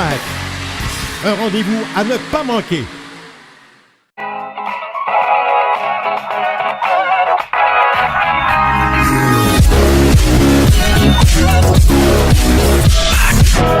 Vous êtes sur 360nitro.tv. Je suis en compagnie de Jocelyn Chicoine. Écoute, on n'en reviendra pas sur la soirée d'hier. Disons que tu as eu des problèmes, mais c'est pas de ta faute. C'est pas une question de conduite. Ta voiture, là, elle a manqué. Hein? Oui, un problème de gaz. Pompe à gaz a lâché. Fait que, malheureusement, on a dû abandonner au 47e tour. Au 47e tour? Oui, au 47e. Ouais, tu dis ça avec un sourire, mais dans le fond, c'est désolant un petit peu. Tu étais où? Puis... J'étais 10e. Incroyable. Hein? C'est de la course. Ça fait partie de du monde de la course. On peut pas rien y faire. Puis même si on reste frustré, ça change rien. Absolument, Ça nous donnera pas d'autres positions. Parce que toi, Jocelyn, tu t'es promené, tu es allé au début à la série Dirt, tu es allé à Libalon, ces coins-là, puis Malta, puis comment ça a été? Pas si pire. C'est pas la fin du monde, mais on s'est amusé. Oui, puis c'est pas des pistes que vous allez souvent non plus. Non, c'est pas des places qu'on se tient à tous les jours, là, mais on s'est amusé. Puis on connaît pas les conducteurs de là-bas. Eux autres, c'est le home track là-bas. Ouais, ils sont un petit peu plus agressifs que nous autres. Ça joue dans la peinture un peu plus que nous autres, oui. Ouais, on a des petits reliquats sur le tour. Ah, ben oui, regardons ça. Ça vient de là, ça? Ouais, ça vient de là. Il n'y a pas juste au Québec qui se rentre dedans. Non. Même là-bas, ça se rentre dedans. Bon, on s'amuse, regarde. Je prends ça une course à la fois, puis on est là pour avoir du plaisir. Ouais. Puis tu as une grosse équipe avec toi? Non. Non, hein? 2 gars. Ouais, 2. Mon oncle puis mon père. Qui me suivent tout le temps. C'est une belle équipe. Je pense que ton père, c'est une belle relation, hein, père-fils, avec les courses d'auto? Oui, très bien. On est tout le temps ensemble. On travaille ensemble, puis on est ensemble les fins de semaine. Tu passes plus de temps avec ton père qu'avec ta femme? Oui. On chicane pas. Bonne celle-là. Mais ici à Cornwall, on te voit souvent ici les dimanches. Est-ce que c'est ton intention de courir jusqu'à la fin de la saison? On va essayer. Ouais. Si tout va bien, là, on va continuer comme ça, oui, sans problème. Parce que il faut courir à une track pour avoir les points. Oui, je suis seul à Granby pour les points. Oui? Oui, à tous les vendredis soirs à Granby. Regarde, tu courses 2 soirs semaine. 2 soirs semaine. Mais c'est en masse, hein? Oui. Avec la business, puis le kit, puis le travail. Ça fait pas mal. Hey, père-fils, vous faites quoi dans la vie? En mécanique, on a un garage automobile. Bon, un autre. Colin. Fait qu'il n'y a pas de problème au niveau des moteurs. C'est pas mal crate à Star, puis ça, mais sauf qu'on s'entend-tu pour tout le reste, les pneus, les ajustements, puis ça. Tout le monde met à pâte. Oui, hein? Oui. Puis une grosse aide de M. Jocelyn Roy aussi. Ah oui? Il t'aide beaucoup, Jocelyn? Énormément. Il aide quasiment tout le monde, lui, là. À tous les fois que je fais une entrevue, on parle de Jocelyn. Mais Jocelyn est terminé premier hier. Oui, il a fait une belle course. C'est sa track. C'est sa track, puis il y a Rod Yetman. Oui, lui, regarde. Il n'a pas laissé sa place non plus, là. Non, hein? Non. Pas mal content pour lui. Oui, parce que Yetman, on s'entend-tu qu'il a gagné souvent la série, hein? Puis, puis quand on allait, vous alliez courser sur Syracuse, tu te souviens, hein? Syracuse, puis ça, là. C'est un bon. C'est un bon. Quand tu réussis à passer devant, là, ça doit être une belle fierté. Tu veux-tu continuer encore avec cette catégorie-là l'année prochaine ou ben là, tu veux changer? Non, je reste dans celle-là. Ah oui, hein? Oui. Mais y a-tu de la relève ou il n'y en a pas en post-stock? J'en vois pas gros. Non. J'en vois pas gros. Puis quand il y en a un nouveau qui arrive, vous mettez le paquet pour l'aider, puis ça? Oui, tout le monde s'aide. Tout le monde, on course tout le temps ensemble. Fait qu'à un moment donné, il faut s'adapter à tout. Fait que sinon, ça ne marchera pas, là. Ouais. Puis c'est comme drôle, hein? Au Québec, là, tout le monde est dans son coin, etc., puis tout ça. Mais quand on va à l'extérieur, tout le monde est ami. Tout le monde est ami, oui. on se rassemble tous ensemble. Il n'y a plus d'ennemis. Bon. Ton objectif ici, ça serait terminé comment pour la saison? Ben, dans le top 5, là, ça serait faisable. Parce qu'il y a des bons runners, il y a des vétérans ici. Oui. Bon, on veut un top 5. Ben, vétéran, je te regarde. Tu es pas mal rendu un vétéran, toi. Un top 5, ça serait le fun. Hey, un gros merci pour cette entrevue, Jocelyn. Puis bonne chance. Merci beaucoup. Le Grand National Tir de tracteur présent.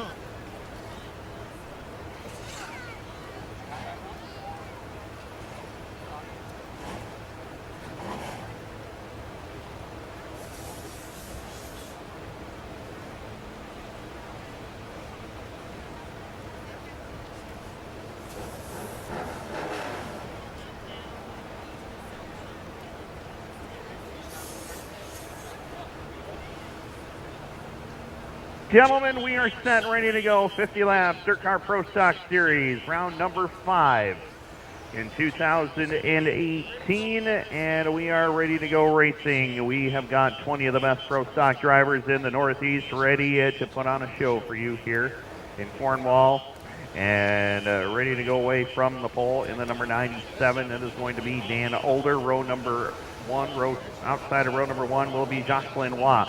Winner last night at Drummond. He goes from the outside of row number 2.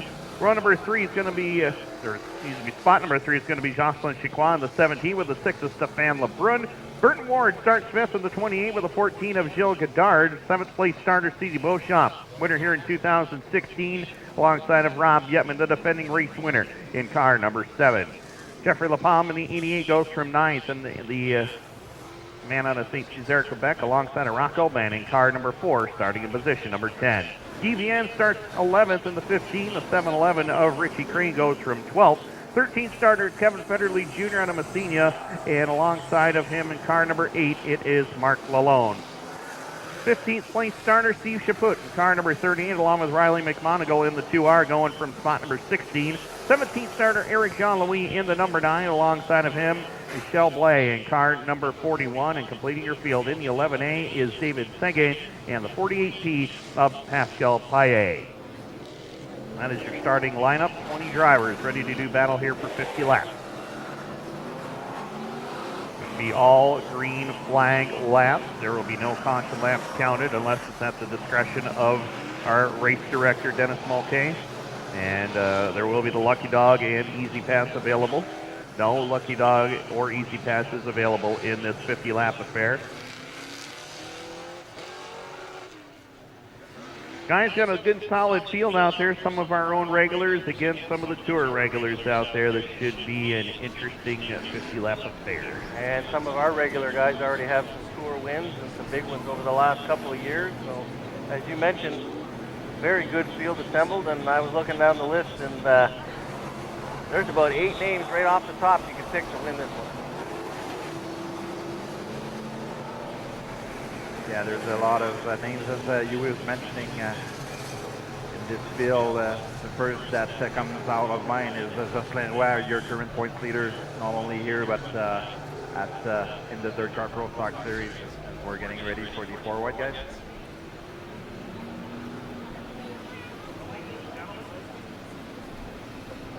We are just about set as the DIRTcar Pro Stock Series are lined up.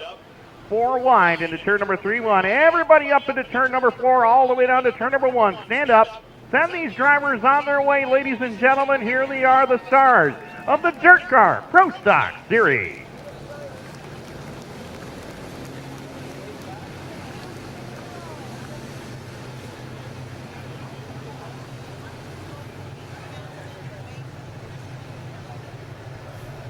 Wow, Timmy, what a great job. And as you know, these Pro Stocks are wide. That track is not, and that takes up a lot of space. Great job by this Pro Stock group. Yeah, and you think it's tough for the modifieds. These Pro Stocks are just a little bit wider than the modified cars, so it's just shows how good of drivers these are. They are, and we are set and ready to go. 50 laps is the distance.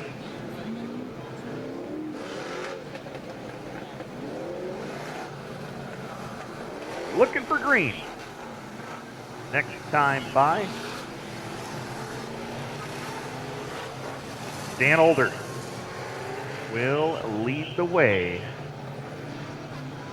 Jocelyn Roy in the 48 alongside. They head through turns 3 and 4 down the backstretch. They will see green with the wired audio fire zone. The field is in Jason Aikman's hands now. Into turn number 4. Green lights are on, and the DIRTcar Pro Stock Series round 5 is green. Everybody cleanly through turns 1 and 2. It's going to be Dan Older out in front of the field. Jocelyn Roy to the top lane. Stefan Lebrun trying the middle as Dan Older pushes up the hill. Here comes Jocelyn Roy. He'll lead lap number 1. Dan Older, Stefan Lebrun, Jocelyn Chiquan, C.D. Beauchamp through top 5 early on here. Working it off the top side of corner number 2 is Burton Ward. He's going after C.D. Beauchamp for the 5 spot as Rob Yetman, Rocco Van dice it up for 7th and 8th right now. Field working their way 2 laps into turns 1 and 2. Dan Older has regained second and is looking to go back after the 14 of Roy for position number 1 here. Older down on the bottom, Roy on the top lane, and we'll give it to Jocelyn Roy down the front straightaway. 3 laps are down to 47 still to go. Quite a ways left in this 50-lapper. Everybody just trying to settle in and get themselves a groove out here. And right now, top 2 drivers still side by side as they crank it off in turn number 4 and down to the line. Stefan Lebrun, C.D. Beauchamp, and Jocelyn Chiquan in that top 5 order. Really not much change between anybody out there in this field at this time. Rob Yetman still back there in 6th. Winner of this race 1 year ago, and Rocco Van battling back there with him for position number 7. Burton Ward has slipped back just a little bit. He is now 8th. Richie Crane has moved up. He has jumped up from position number 12. He's up to 9th. Jeffrey LaPalme completes the top 10. He was our fast timer earlier on tonight. Down into turn number 1 they go. 6 laps are in the book. Jocelyn Waugh looking for career win number 5 in the DIRTcar Pro Stock Series and second on the season. Dan Older right there with him to challenge as well. The Albany-Saratoga regular holding on to the number 2 spot. The 6 of Stefan LeBrun still third. 88 of C.D. Beauchamp completes the top 4 with the 17 of Jocelyn Chiquan completing the top 5. He's getting all kinds of pressure now from the 7 of Rob Yetman, the defending series champion, working on him for a spot as they hit lap number 8. 42 laps left to go. Jocelyn Chiquan got a fast, or Jocelyn Waugh rather, has got a fast race car. It doesn't look like he's pushing it too hard, especially at this stage, as we got a battle going on for spot number 3. C.D. Beauchamp loves the inside lane around this racetrack, and he's going to use it to his advantage. He'll pick up the number 3 spot as Waugh goes off the backstretch, and here comes Dan Older back for the race lead into turn number 3. But Waugh puts his foot down, drives back around Dan Older. We're 10 laps complete. Lap number 10 completed here. Roy still leads the way. Roy toujours le meneur dans cette finale devant Dan Older et C.D. Beauchamp. Meneur dans les points dans cette série. Roy mène toujours des ennuis ici pour Kevin Federley ralenti dans le tournant numéro 2. On va voir s'il est capable de se rendre sous son propre pouvoir. Des ennuis également pour Rob Yetman. Yetman stops in the turn number 2. A lot of smoke coming out of the engine bay for the 7 of Rob Yetman. So 2 cars slowing down. Lap number 11. Well, guys, that's really going to change things at the top. Rob Yetman, basically one of the guys to beat every night out. And Kimmy, you mentioned earlier how many times he's won this defending series champ. And I believe that's the last 2 or 3 years in a row for Rob Yetman. Now, he's won this particular race, and he won it last year for the very first time, but he has really left his mark on this series and ran for the title for the first time last year, picked it up, and is currently tied for 3rd on the all-time win list behind Joey Laddister and all-time series win leader Pete Stefanski. Joey Laddister has 19. Rob Yetman and Jeff Ortez have 17. Dave Schultz, who won the very first race here back in 02, has 12.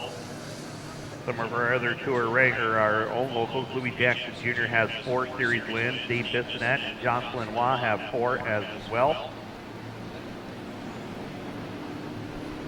Those are just some of our track regulars and former track champions here that have won tour races.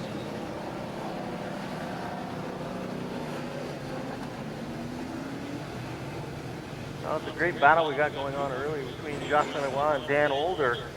Now, Jocelyn Waugh, a regular here with us this season, decided he was going to run each and every Sunday with us and leading the points coming into this evening. And Dan Older following the series, and he's having a good battle with our locals. Jocelyn Waugh coming off that win last night in Drummondville. And ran really strong last night at Drummond, picked up the win. Rob Yetman was second. I talked to Rob in the pits earlier tonight and said he was just frustrated that he just could not catch Jocelyn Waugh. He has won that particular race now 3 times. And that was his first, it was the site of his first ever win as well, back in 2010. Yes, exactly. So this with Yetman ending his night early, this will open up the points race as well for the DIRTcar Tour, as he was in the 2nd spot. The points you were mentioning, I guess 22 points behind Jocelyn Waugh. So Dan Older and Bruno Sill is not here tonight, but this is really good for Dan Older. That might leave Cornwall with the 2nd spot. We're going back to green. On est de retour au vert.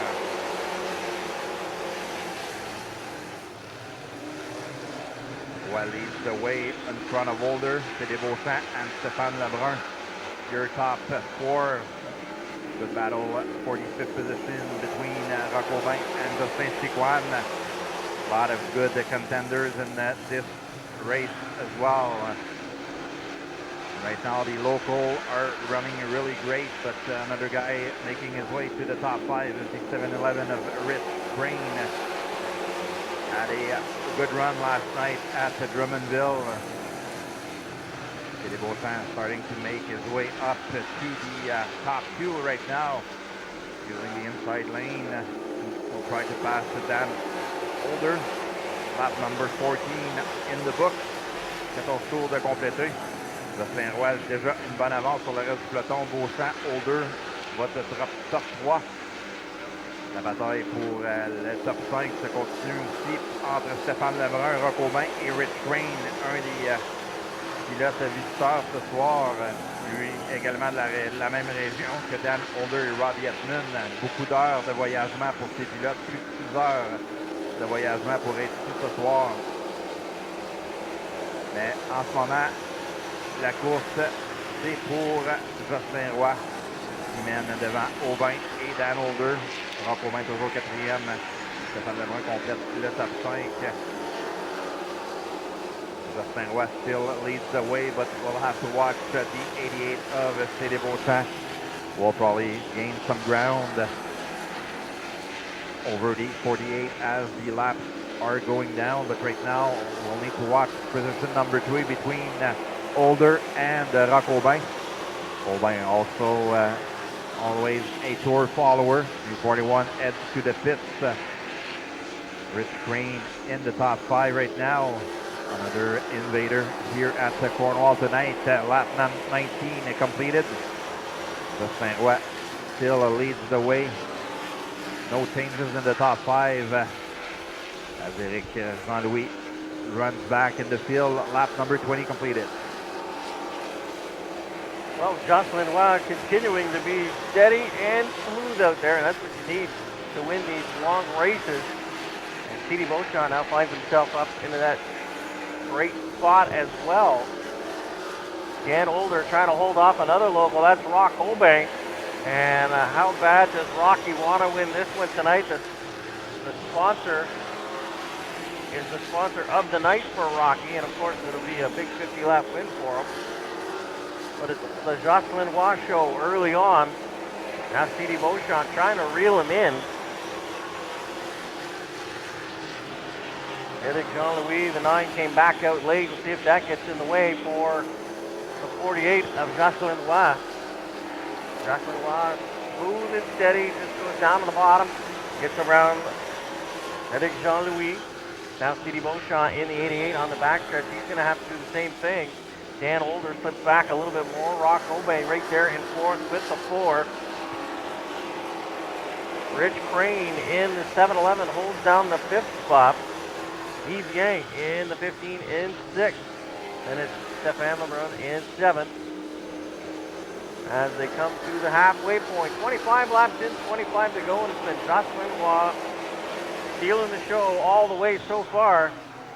And we've got a pile up here in turn number 4. Jeffrey LaPalme getting into the side of Jocelyn Chicoin. 4 or 5 cars getting into that one.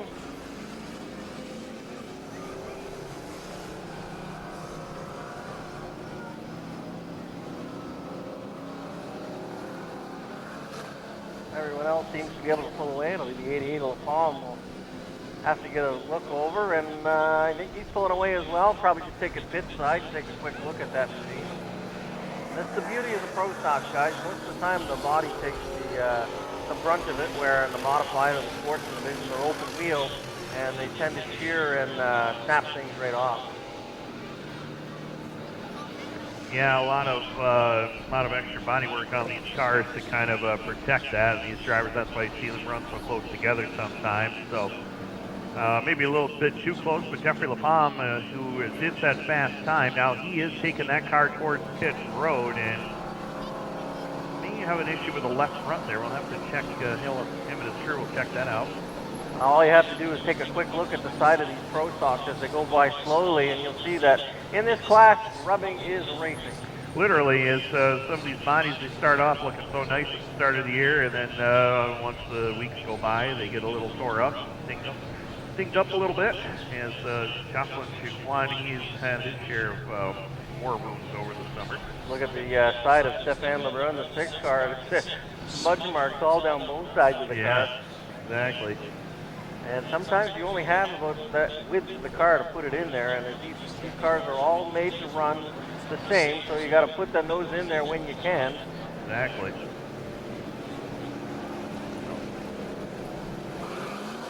Good run so far here for Richie Crane in car number 711. And Rich, regular runner at the Utica Road Speedway on Sunday nights when it's not raining there, and he does get a chance to race there. He does have a feature win earlier this season.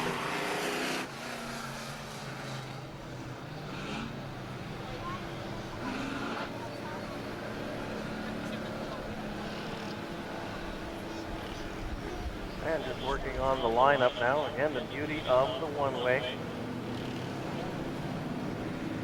Richie Green won at Utica Rome last Sunday night, July 22nd.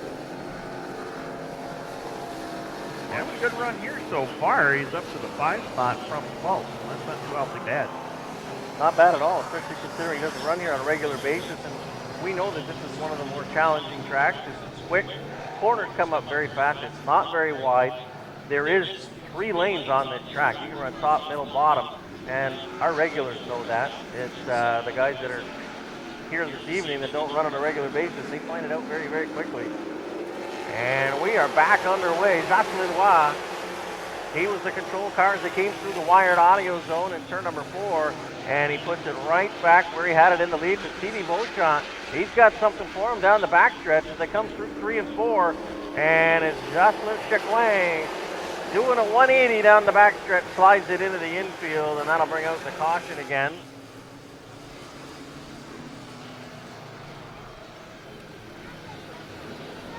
And again, gentlemen, the beauty of the one-way, back in the old days, the guys would race to the flag stand, but that's where the caution came from, was the car on the backstretch. So that one-way, letting everybody know, back it down, we've got your position, no need to race to the flag stand. A lot safer. But it was so much fun, because you could go from 20th to 3rd in 3 laps and be a hero under caution. These guys make careers out of that. Joel used to do it all the time. Oh, yes, he did. He's not even paying attention. Got the headset on. He's tuned us out. He's all business right now. But Jocelyn Waugh seems to be the guy to beat here, and he's going for an unprecedented 3rd series championship. He won the 2014 and 2016 title. This seems so smooth on the gas. He picks whatever line he wants, lines the car up, and then just drives through it perfectly. Now, the last non-Cornwall Speedway regular before Rob Yetman last year to win this series title was Pete Stefanski back in 2009. From there on, it was Louis Jackson in 2010, Joey Lannister in 2011 and 2012, Dave Bissonette 2013, Jocelyn Waugh in the 2014 season, Dave Bissonette 2015, Jocelyn Waugh 2016, Rob Yetman last year. So our Pro Stock regulars have the hot hand and the upper hand on the tour guys. Well, definitely. When you come into our backyard, they're going to defend it. We saw that a number of weeks ago with the big blocks tried to invade, and our small block guys took 2nd and 3rd. Yeah. Our guys, our local boys, when they go on tours, they're guys to be reckoned with, and they basically defend their turf pretty well. Yeah, they do.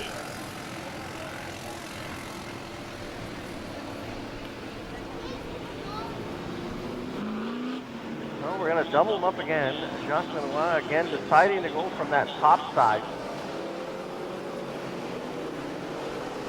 The car seems strong early on that he can go just about from any groove that he wants. So I guess it allows him to get in the power and stay on it a little bit longer. Yeah, these cars, a lot of it is about momentum. If you get the thing rolling on the high side, you're going to be tough to beat. But CD Beauchamp is always tough to beat no matter where he runs. So we'll keep our eye on him. 24 to go. And we are back underway as they get through the wired audio zone in turn number 4. Jocelyn Waugh, CD Beauchamp. Drag races down the front stretch. They're side by side as they go through 1 and 2. Yves Yang and Rock Obe right there side by side as well. Dan Older. And Richie Crane in 5th and 6th. Couple of invaders, and they're not backing down. They're right there as well, waiting for somebody to make a mistake. And here comes Beauchamp down at the bottom with the 88, showing some power. Able to pull up alongside Jocelyn Waugh and into the lead as they go by the flag stand. Jocelyn Waugh is going to try to work that outside groove against C.D. Beauchamp, your new leader. Here comes Rock Obey down at the bottom. You saw C.D. Beauchamp do it. Rock Obey's found something down at the bottom of the track. Pulls up alongside Jocelyn Waugh.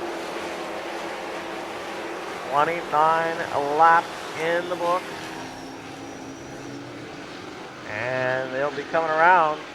There'll be 20 to go this time around as C.D. Beauchamp, your leader, Jocelyn Waugh and Rock Obey, your top three. C.D. Beauchamp, the new race leader.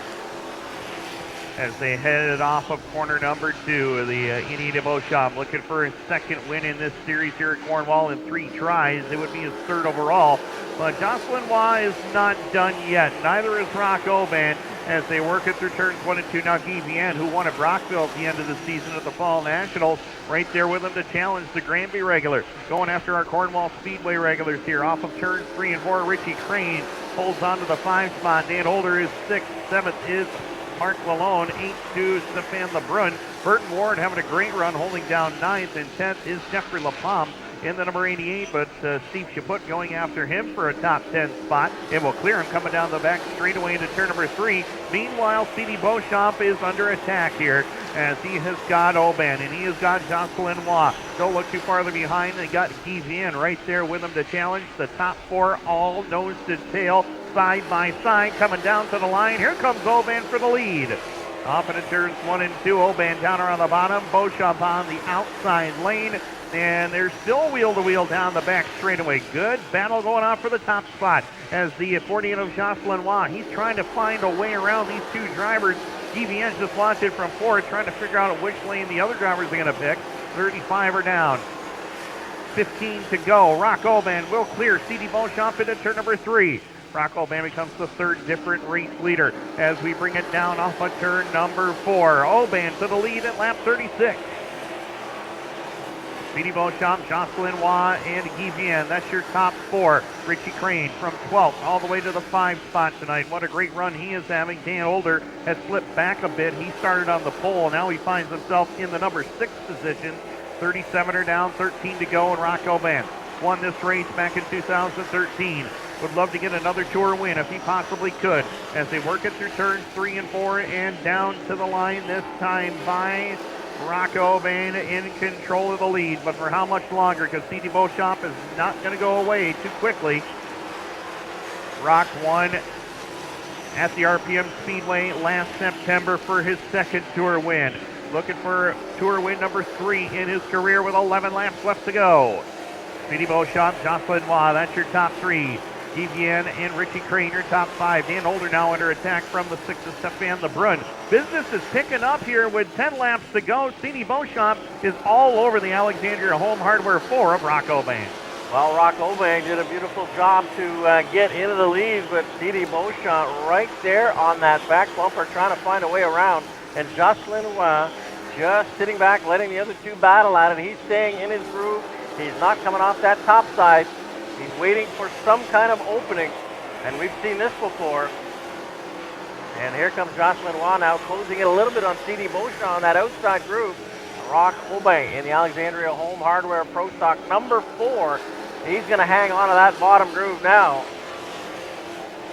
with 8 laps to go. C.D. Beauchamp in the 88 still trying to find a way. He's going to draft every inch of this track all the way around behind Rock Oban. And you know, Rock Oban in that number 4 is not coming off that bottom groove. Guy Vienne all alone in 4th. And it's a couple of invaders, Richie Crane and Dan Older, back in 5th and 6th respectively. But it's Rock Oban with 6 laps to go. Some lap traffic might come into play, but Riley McMonagle in that 2R staying up on the top groove. As the other 2 leaders are battling, they stay on the bottom. 5 laps to go for the 4 of Rock Oban. This is when you know the guy is behind you. You can hear him. You can feel it. You know every noise your car is making. And all you've got to do is make sure you keep picking your spots and hitting your marks through the corners. Riley McMonagle goes off the track high in turn number 2. And Jeffrey LaPalme takes it pit side. Rock Obank trying to hold off the other 88. That's C.D. Beauchamp. Beauchamp comes high off that turn. Now he's going to come off the groove. He's going to have to try to beat Rock Obank to the outside. This time around, we'll be shown 2 laps to go. Rock Obank still hanging on to that bottom groove. 2 laps to go. C.D. Beauchamp works it up to the top side again. Trying to find any way around the 4 of Rock Obank. This time by the flag stand, White will come out onto the field. The 4 of Rock Obank continues to lead. C.D. Beauchamp in second. Jocelyn Waugh in third with the 48. Now Beauchamp down to the bottom, gets on the inside. C.D. Beauchamp makes the move and gets the pass as he's going to come around by the flag stand. It's going to be C.D. Beauchamp with the win. C.D. Beauchamp saw an opening, put the nose in, and got the win.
That bottom lane was wide open at the inside, and C.D. Beauchamp took full advantage of that. And a tough heartbreaker there for Rock Obank to lose it right at the end like that. As I mentioned, he was going for his 3rd ever Tour win. C.D. picks up his 3rd career series win. Last one was at Airborne 1 year ago.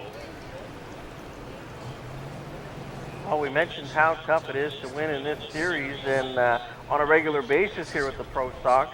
And if you don't close off that lane, then that's how Obank got around C.D. Beauchamp the 8 or 10 laps prior. Was that half a car width is all he needed to get the nose in there. And once the nose is in, the rest of the car is going to come through.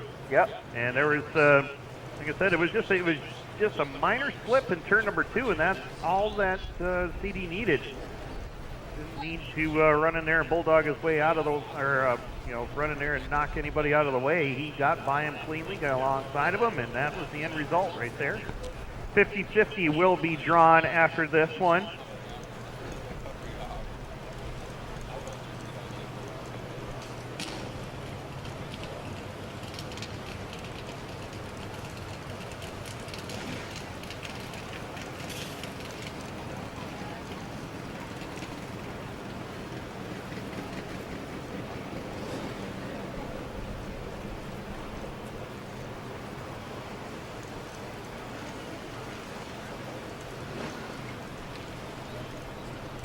Well, great race by the top 3. It was C.D. Beauchamp with the win. Rock Obank finishing second. And Jocelyn Waugh, right from the start, had a strong car, just wasn't quite enough to hold off the other 2 regulars that have basically been chasing him all season long for the points championship here.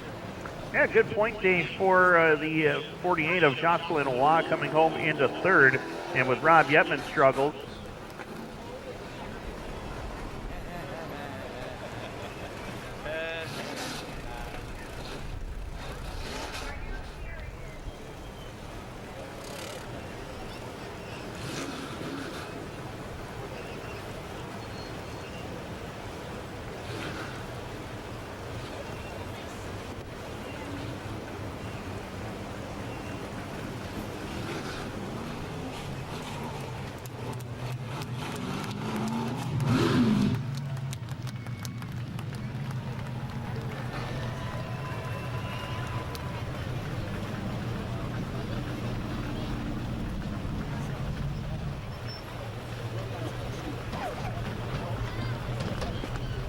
He's already out of the car. Good round of applause for Cédé Beauchamp.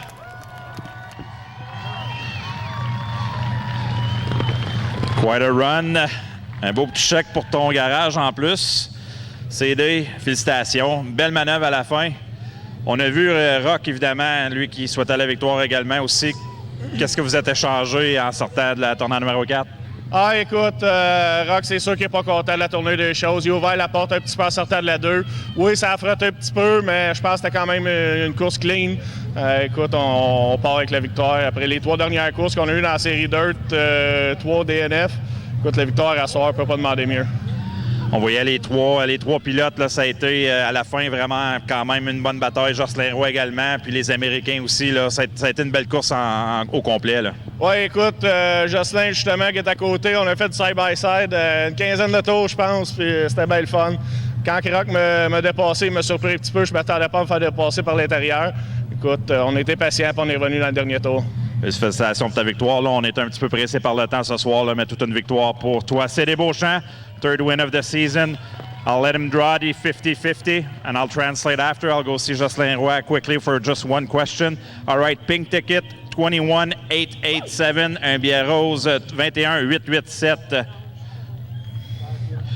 So I'll go see Jocelyn. On va aller parler avec Jocelyn Roy. Jocelyn, belle 3e place ce soir. On voulait la victoire ici, mais on se bat pour le championnat ici avec Cédé Beauchamp, mais pour la série DIRTcar, c'est excellent. On va aller chercher des précieux points également.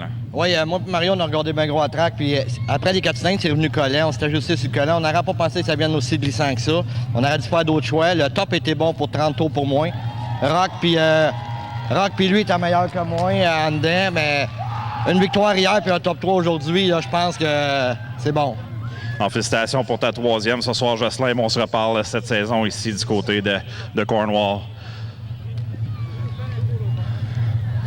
I'll go talk to the second place finisher. No interview for him tonight, but a good round of applause. He had a wreck of a race. The number 4 of Rock Aubin.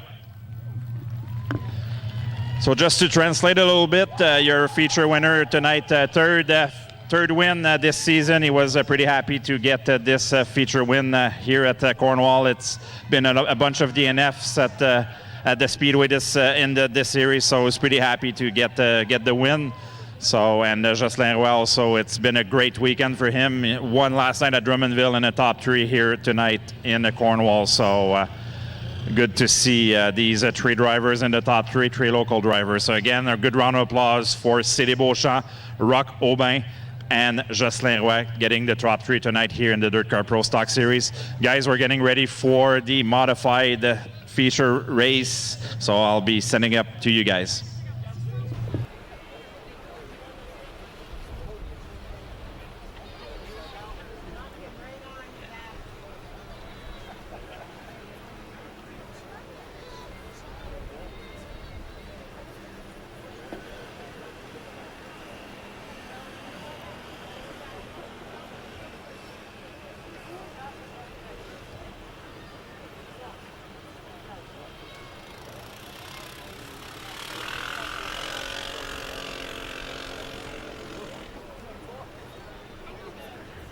So top 3 will head to the podium down there and get their picture on there.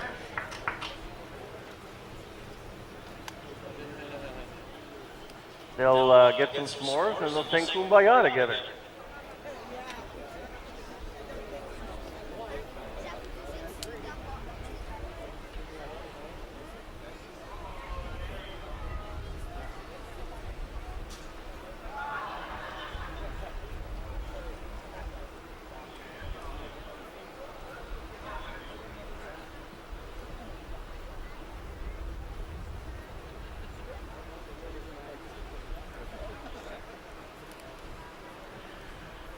So the top 3 are complete here tonight with the DIRTcar Pro Stock Series. Cédé Beauchamp, career win number 3 on the tour, and his 2nd in the last 3 years. Of course, Rock Aubin won last at the RPM Speedway last September. He'll be in line to try to go back-to-back over there as well. The series will head to the Weed Sport Speedway on September the 3rd, and then we'll head to RPM in St. Marcel, Quebec, then the Airborne Park Speedway on September the 8th. Pro stocks in the book. Polar Sound DJ Service, 358 modifieds, ready to roll trackside.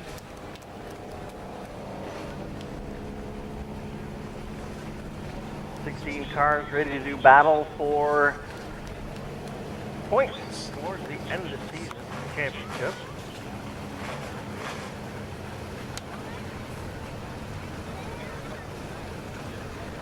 I'll have the 99 of Michel Lebrecht lead them away off the pole. That'll be Kevin Amell with the 13 on the outside pole. Cale Rubidoux in the 46 will go in the inside of the second row.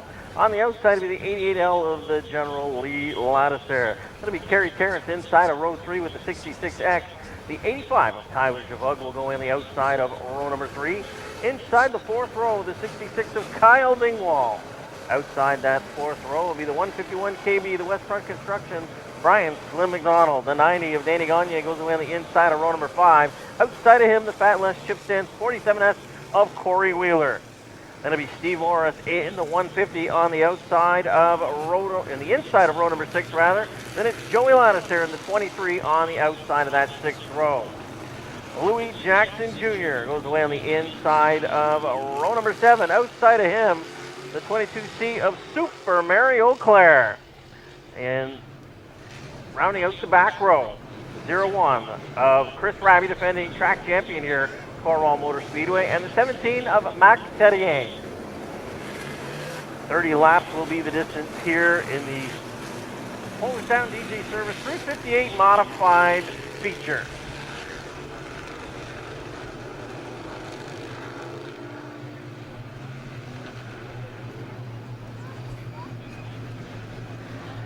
.30 laps will be the distance. Nice clean start coming out of the wired audio zone in turn number 4.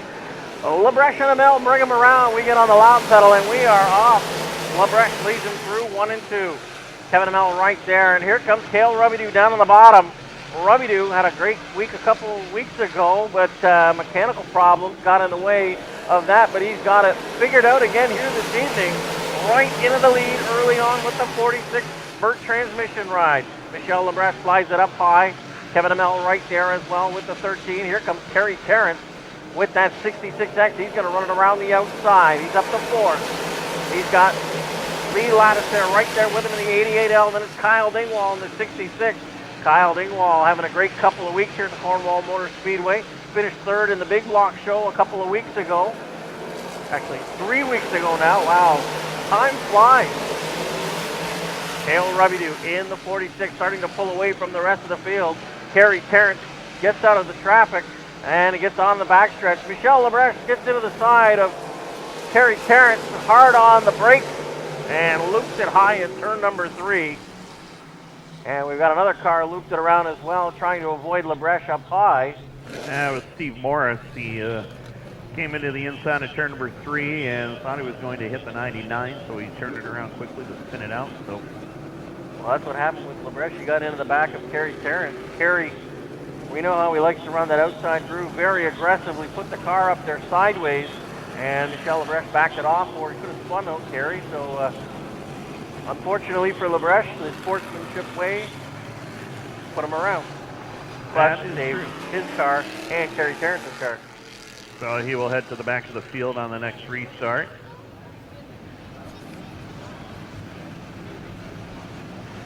Coming to white this time by green next trip around. Cale Rubidoux has been the fastest. Kevin Amell has been right there to challenge him along with Kerry Terrence. Lee Ladisser now 4th. Kyle Dingwall completes the top 5. We're going green with 4 in the book.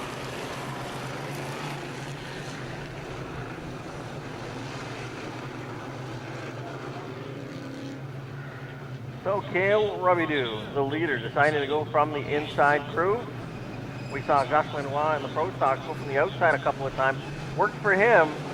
Cale Rubidoux down on the bottom through the wired audio zone, and that works perfectly for him. He's got Kerry Terrence in tow. Kevin Amell goes right up to the top side with the 13. Here comes Kerry Terrence down on the bottom with the 66X. He's on a mission this evening. Very strong car. Cale Rubidoux slows a little bit through 3 and 4.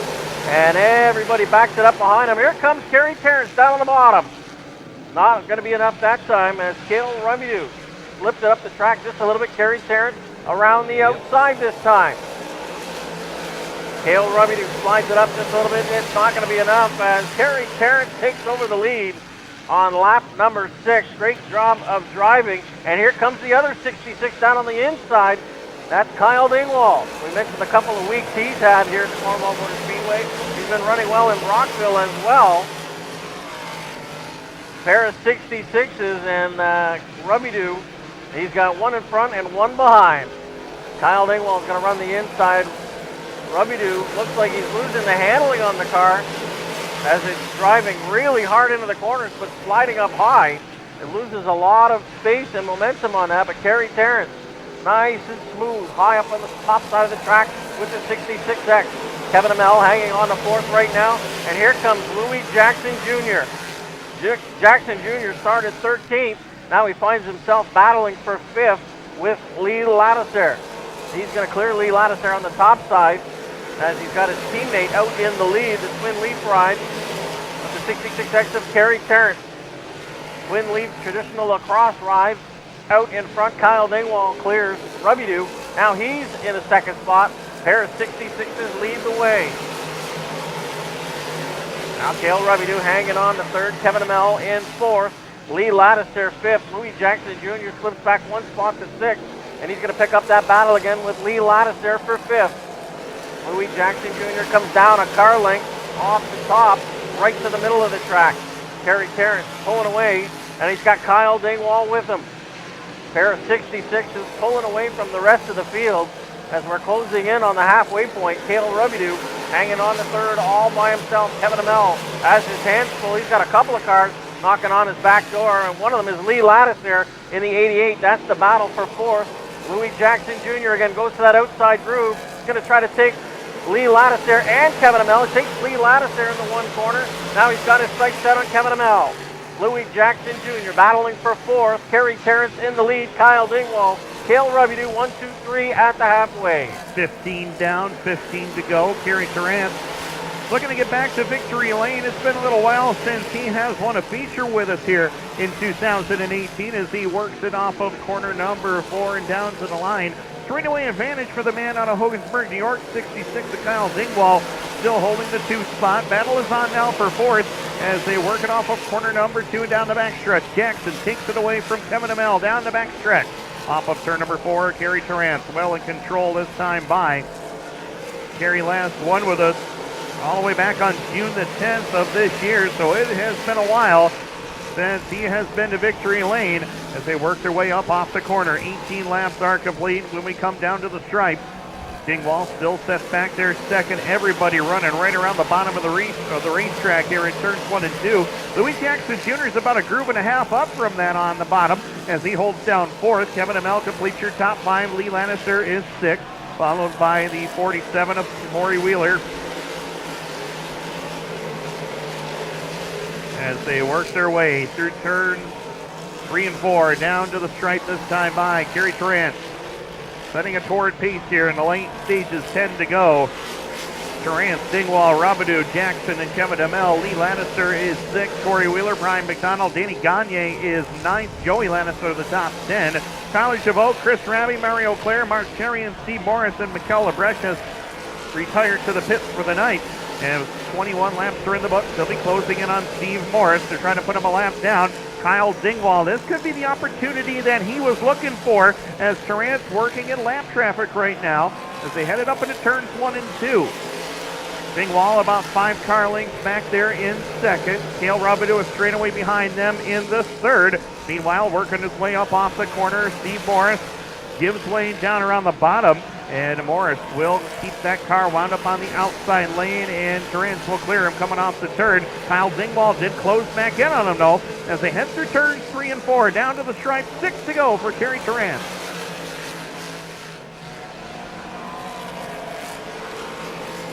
Kyle Dingwall is not going to go away too quickly as they head down the back stretch into turn number 3. Gap still about 4 car lengths now. Dingwall has knocked about a car length and a half off as they come down to the stripe with 5 to go. Gary Tarrant still around the bottom. Kyle Dingwall is glued to that inside lane. He is not going to get off that bottom lane all the way around the speedway. He closed in that time off of turn number 4 down to the stripe. 4 to go for Gary Tarrant.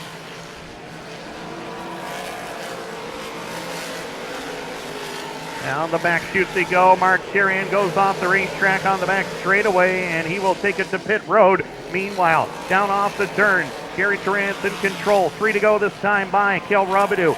Louis Jackson Jr., Kevin Amell, your top 5. You can see the gap now. It is down to 3 car lengths. Make it 2 this time as they headed up into turns 3 and 4. 2 laps remaining for the man out of Hogansburg, New York, and Kyle Dingwall is there. As they head into turns 1 and 2, Dingwall can see that back bumper of Terry Tarrant's right in front of him. Dingwall's going to the inside lane. Terry right there. He throws it to the middle of the racetrack. White flag in the air for Terry Tarrant.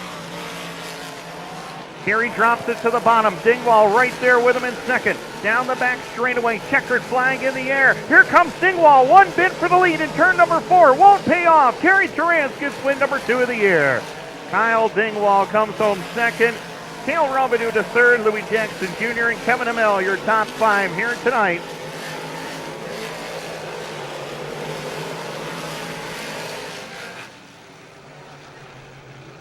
Well, there you have it, ladies and gentlemen. The Polar Sound DJ Service 358 Modifieds gives us another exciting conclusion. And Kyle Dingwall gave it everything he had and came up 1 spot short. I think another 2 or 3 laps is what he needed because he was gaining. Every time they came through 3, Kyle was driving it in just a little bit deeper and a little bit harder each and every time. But I'll tell you, what a beautiful move by Kyle to back it off. He knew he didn't have the lane that he thought he would have had, and Kerry just drove it in a little bit harder that last lap. Yep, exactly. That was the deal. That was the difference right there. You got to wonder if Kerry's car was going away on him because Kyle definitely picked up the pace the last 10 laps or so. Kept chipping away, and that's all you can do in this modified kind of racing is just be there and just kind of slowly poke away at that race lead, and that's what he did. So, that's 4 really good races in a row for Kyle Dingwall. Top 5 finishes in his last 4 races here, so yeah, we'll check that out. He's had 3 of the last 4 races have actually been top 5s for him. He had a struggle in that 150 lapper on July 12th. Other than that, it has been a good month of July for Kyle. As 5th on actually June 17th, and 2nd on July 8th, 3rd last week, or 2 weeks ago, I should say, and then 2nd here tonight. Yes. Yep, that's a good showing as well. With showing up with the small block and putting it in the third spot on and there was a number of big racers out there with the big blocks. Yes, there were. There was only one that beat him, and that was Shepard. Exactly. Well, this was always an interesting victory lane celebration as you got the wild, out of control mannerisms of Kerry Tarrant and the mild-mannered expressions of Crew Chief Chris. I mentioned this to Martin that the job for him is to get Kerry to smile. Exactly. That is your job, Martin Belanger. Do you accept it? Get Kerry Tarrant to smile. Good luck. He should be able to smile in the winner's circle because the wins are hard to get this season in the modified division, but I'm pretty sure he'll be happy to get out of the car as well. So he can hear you, the 66X of Kerry Tarrant. A good round of applause for him.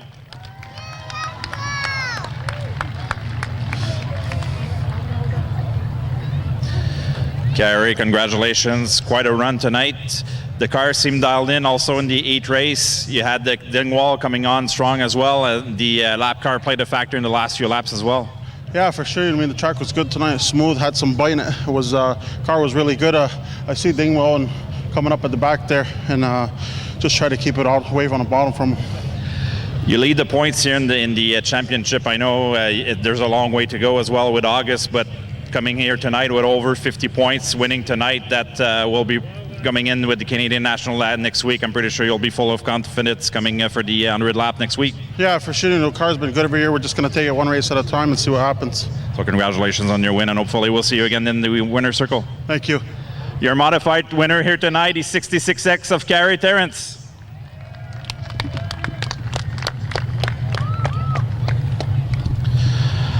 Donc, j'étais très rapidement avec Carey Terrence, évidemment, remporté une autre victoire cette saison. Il dit, je savais que Carl Dingwall s'en venait, donc j'ai fermé la porte en allant à l'intérieur. Puis de son côté, ça a été une belle victoire. Il dit, la piste est en excellente condition ce soir, beaucoup de traction dans la piste, donc il semblait très heureux d'avoir cette victoire. Puis j'ai demandé, évidemment, là, s'est emmené ici ce soir avec 51 points d'avance sur le reste du peloton. Une belle victoire ce soir, ça va accentuer son avance. Puis pour aller chercher des points supplémentaires, puis ça va le mettre en confiance également pour la semaine prochaine avec une marche de série Canadian National du final de 100 tours. Donc Carey Terrence qui remporte une autre victoire, c'est du côté de Cornwall cette saison. Couple of second place efforts for him, but the job in front of them is to try to beat those two drivers. We'll hopefully see Carey at the Airborne Park Speedway Super DIRTcar Series race. He had some good runs going in Quebec earlier this week, but had some struggles with some motor issues and everything. And we have got a gray Intrepid that needs to be moved, Ontario plate. It is parked in the pits, BWJR 784. BWJR 784, Ontario plate. It is by the pits, and it needs to be moved. It is actually blocking somebody in, so we need to have that vehicle moved immediately, please. Thank you very much. One more feature to go, and we mentioned we are hustling the show along as quick as possible, as we documented earlier, threat of weather moving towards the speedway, so we want to get it. Yep, I have the radar right here in front of me. Yep. Wonderful laptop, and yeah, it's right here. It's right there. It's looming. Yeah, it's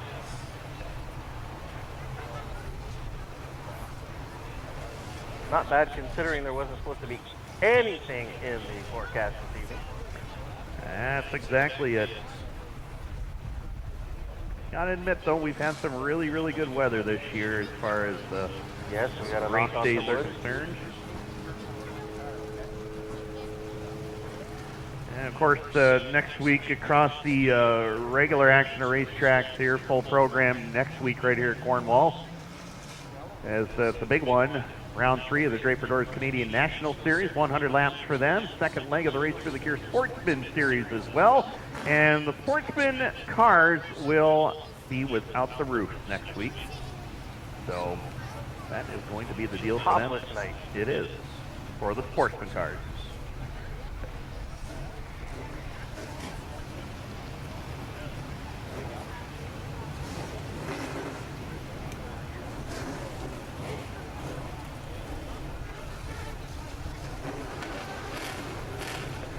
And of course, Brockville next week, full program over there with Foster's Repair in all 5 divisions. And then Mohawk International Raceway will have a full show over there as well. White's Plumbing will be on hand with all 5 divisions on tap.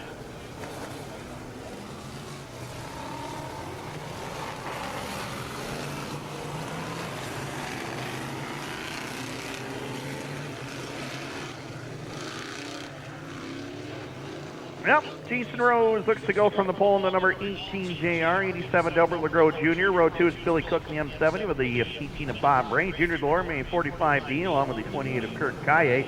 Row 4, it's Gabe Steer in the 94 with the 3 of Adam Rozon. Justin Lalancette in the number 1. Thomas Cook 35 goes from 10th. Row number 6, it's Emmanuel St. Denis starting 11th. 12th is Tristan Draper. 13th starter Brianna Lannister. And 14th starter will be Shane Decor in the 0. Justin DeRosier in the 29 goes from 15th. Devin Willis starts 16th. 17th starter Christian Smoke. 18th Chris Ferguson in the 08. 19th starter Scott McGill in the 04. 20th Mike Stacy in the number 23 machine. 25 laps. Green lights are on at the wired audio fire zone, and away we go. Quickly in a 1 and 2, Jason Rose out in front of the field down the back straightaway, and he's 71 to Delbert LeGros right there to challenge him as they headed up into turn 3 and 4 and down to the line for the first time. 71 to Delbert LeGros still holds the 2 spot. Billy Cook, Bob Ray now fourth rather. Junior Delorme completes your top 5. Bob Ray going to the inside lane. He'll try to pick up third from Billy Cook as they exit turn number 4 and down to the stripe. Jason Rose picked up his third win in rookie sportsman action over at Mohawk 2 weeks ago. So he is he has graduated from the rookie sportsman program and is now finding a home in the regular division here at Cornwall. He's had some good runs here as of late, too. Picked up a 6th place finish a couple of months ago. They would like to improve on that. He leads the way, though, by about 4 car lengths. Delbert LeGros Jr., who won his qualifying heat race earlier tonight, that's back there second. Bob Ray still third. Junior Delorme is fourth. And then everybody after Billy Cook for the 5 spot. Justin Lalonde gets down to the inside. He'll grab the position away.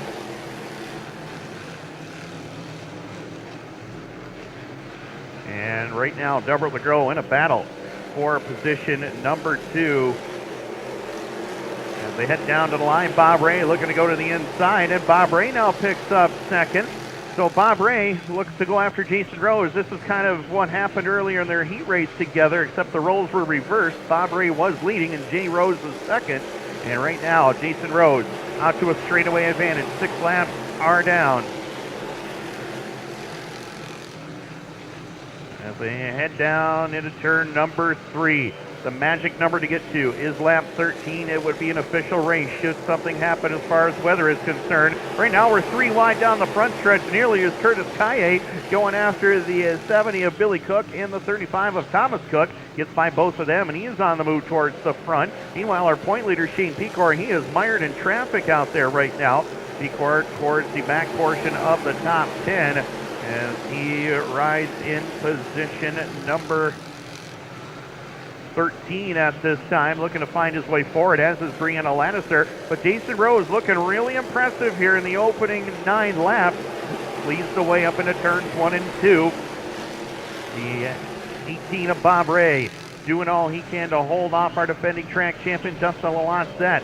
As Lalonde right there with him off of turns 3 and 4. Adam Rosen, who's got a win here this season, holds on to position number 5. The 71 of Delbert LeGros sits back there in 4th. And Adam Rosen finds the groove up on the extreme outside lane as they head down off of corner number 4. 10 in the books. We'll have 11 this time by. And Jason Rose, wouldn't this be something? He just got out of the novice sportsman ranks at Mohawk a couple of weeks ago and would like to get his first ever win in the regular division as he brings it down to the line. 12 in the books. Bob Ray still in a battle with Justin Lalonde. Adam Rosen working on Delbert LeGros Jr. for the 4 position. He gets it going off of corner number 2. Down to the line, we're going to be halfway home. 13 complete, 12 to go. Can Jason Rose hold on for the win? Well, Jason Rose putting up a good drive so far, and Justin Lalonde switching lanes now. He's got to go around the outside of Bob Ray. Bob Ray wouldn't come off that bottom groove. Lalonde passed about 6 cars earlier on in the race using that bottom groove, but he can use the top groove as well. The defending track champion here in the next level home improvement sportsman division. The one of Justin Lalonde now finds himself into second. Jason Rose in the 18R in the lead.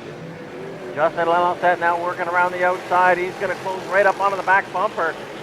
And he's going to try to drive it around the outside. Jason Rose doing a great job hanging on to this one.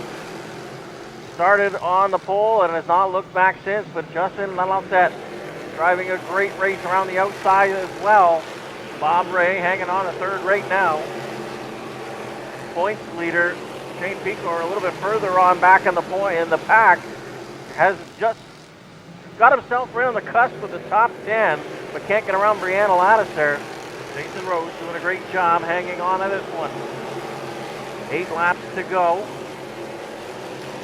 Now Jason Rose continues to work that bottom side. Justin Lalonde trying to use every inch of the track he can. Jason Rose can now hear and see the one of Lalonde as he pulls up alongside in turn 1 and 2. Jason Rose with some power down the backstretch. And Lalonde pulls up alongside again in 3 and 4. Jason Rose still into the lead, pulls away just a little bit as they come down the front stretch. Lalonde comes down a couple of car lengths and closes right onto the back bumper of Jason Rose. Jason Rose, the 18JR, still your leader. Bob Ray sitting back in 3rd, watching that battle unfold for the lead. Lalonde still trying to find a way around. Cars matched evenly with power.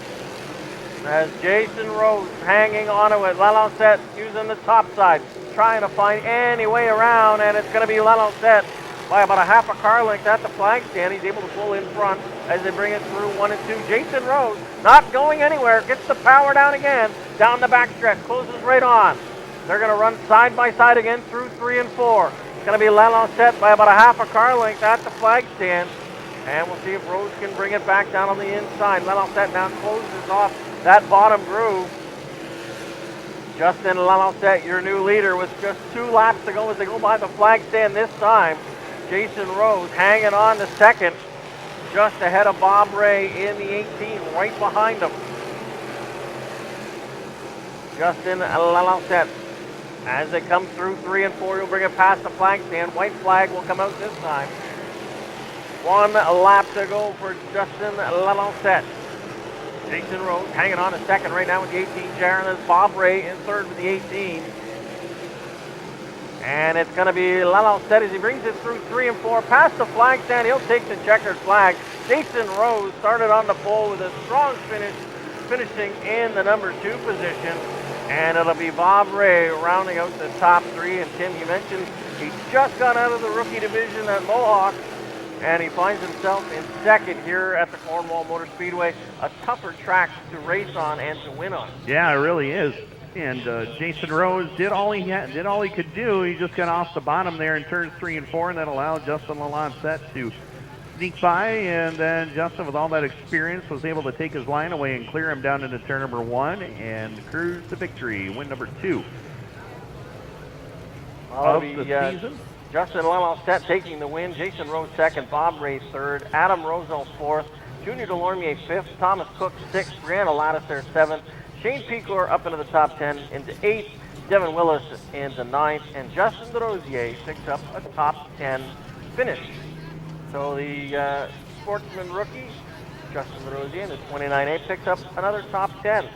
And that's, of course, all unofficial results until everyone is scaled and texted and all that other fun stuff.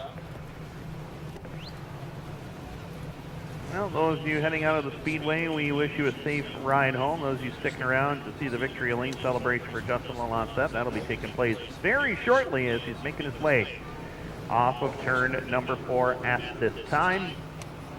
Second win of the season and his first since June the 10th, so it's been a little while for our defending track champion to park it in the winner's circle. Well, we mentioned wins are hard to come by here in Cornwall, but we're going to send a trackside. Our buddy Martin Belanger is down there. He's going to be talking to a very happy Justin Lalancette.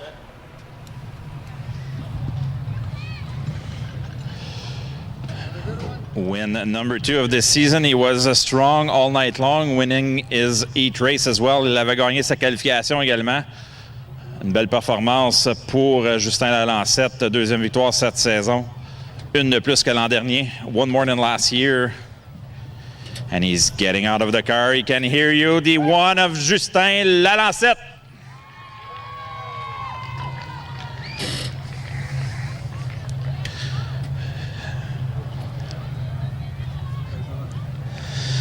Justin, une belle victoire ce soir. Good feature win here tonight. Second of the season.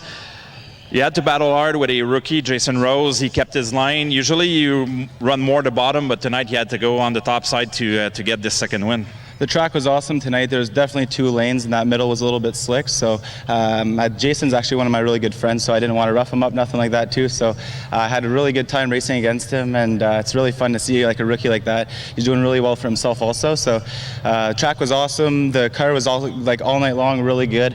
The heat was awesome for us too. So I'm really happy with tonight's results. Anyone you would like to thank? We see your good friend Miguel Peterson, and your dad is slowly making his way to the winner's circle, but I'm pretty sure they want to be congratulated as well. Yeah, that I couldn't do it without the whole team. Mohawk, Total Race Supply, West Front, Troyer, all the other guys that help out, and we're a small team, mostly me and my dad. My mom and my sister couldn't make it. They had a hockey tournament in Boston this weekend, but Miguel helps out too, and really lucky of what we have here. So congratulations on your win, and hopefully we'll see you more often in the winner's circle. So a good round of applause for Justin Lalancette, win number 2 of the season. So guys, back up to you. Thanks a lot, man. Thank you for your job down there, as always. Donc, Justin Lalancette qui remporte une deuxième victoire, une belle victoire pour lui cette saison. Il dit Jason Rose, c'est un de ses bons amis, une recrue qui fait jaser de lui là, cette saison. Il dit, je voulais pas absolument pas aller jouer dans ses plates-bandes, mais somme toute, on est d'habitude de voir Justin Lalancette rouler un petit peu plus à l'intérieur, mais ce soir, il a dû prendre la ligne extérieure pour aller chercher la victoire, sa deuxième cette saison. Puis, très heureux, évidemment. Il dit la voiture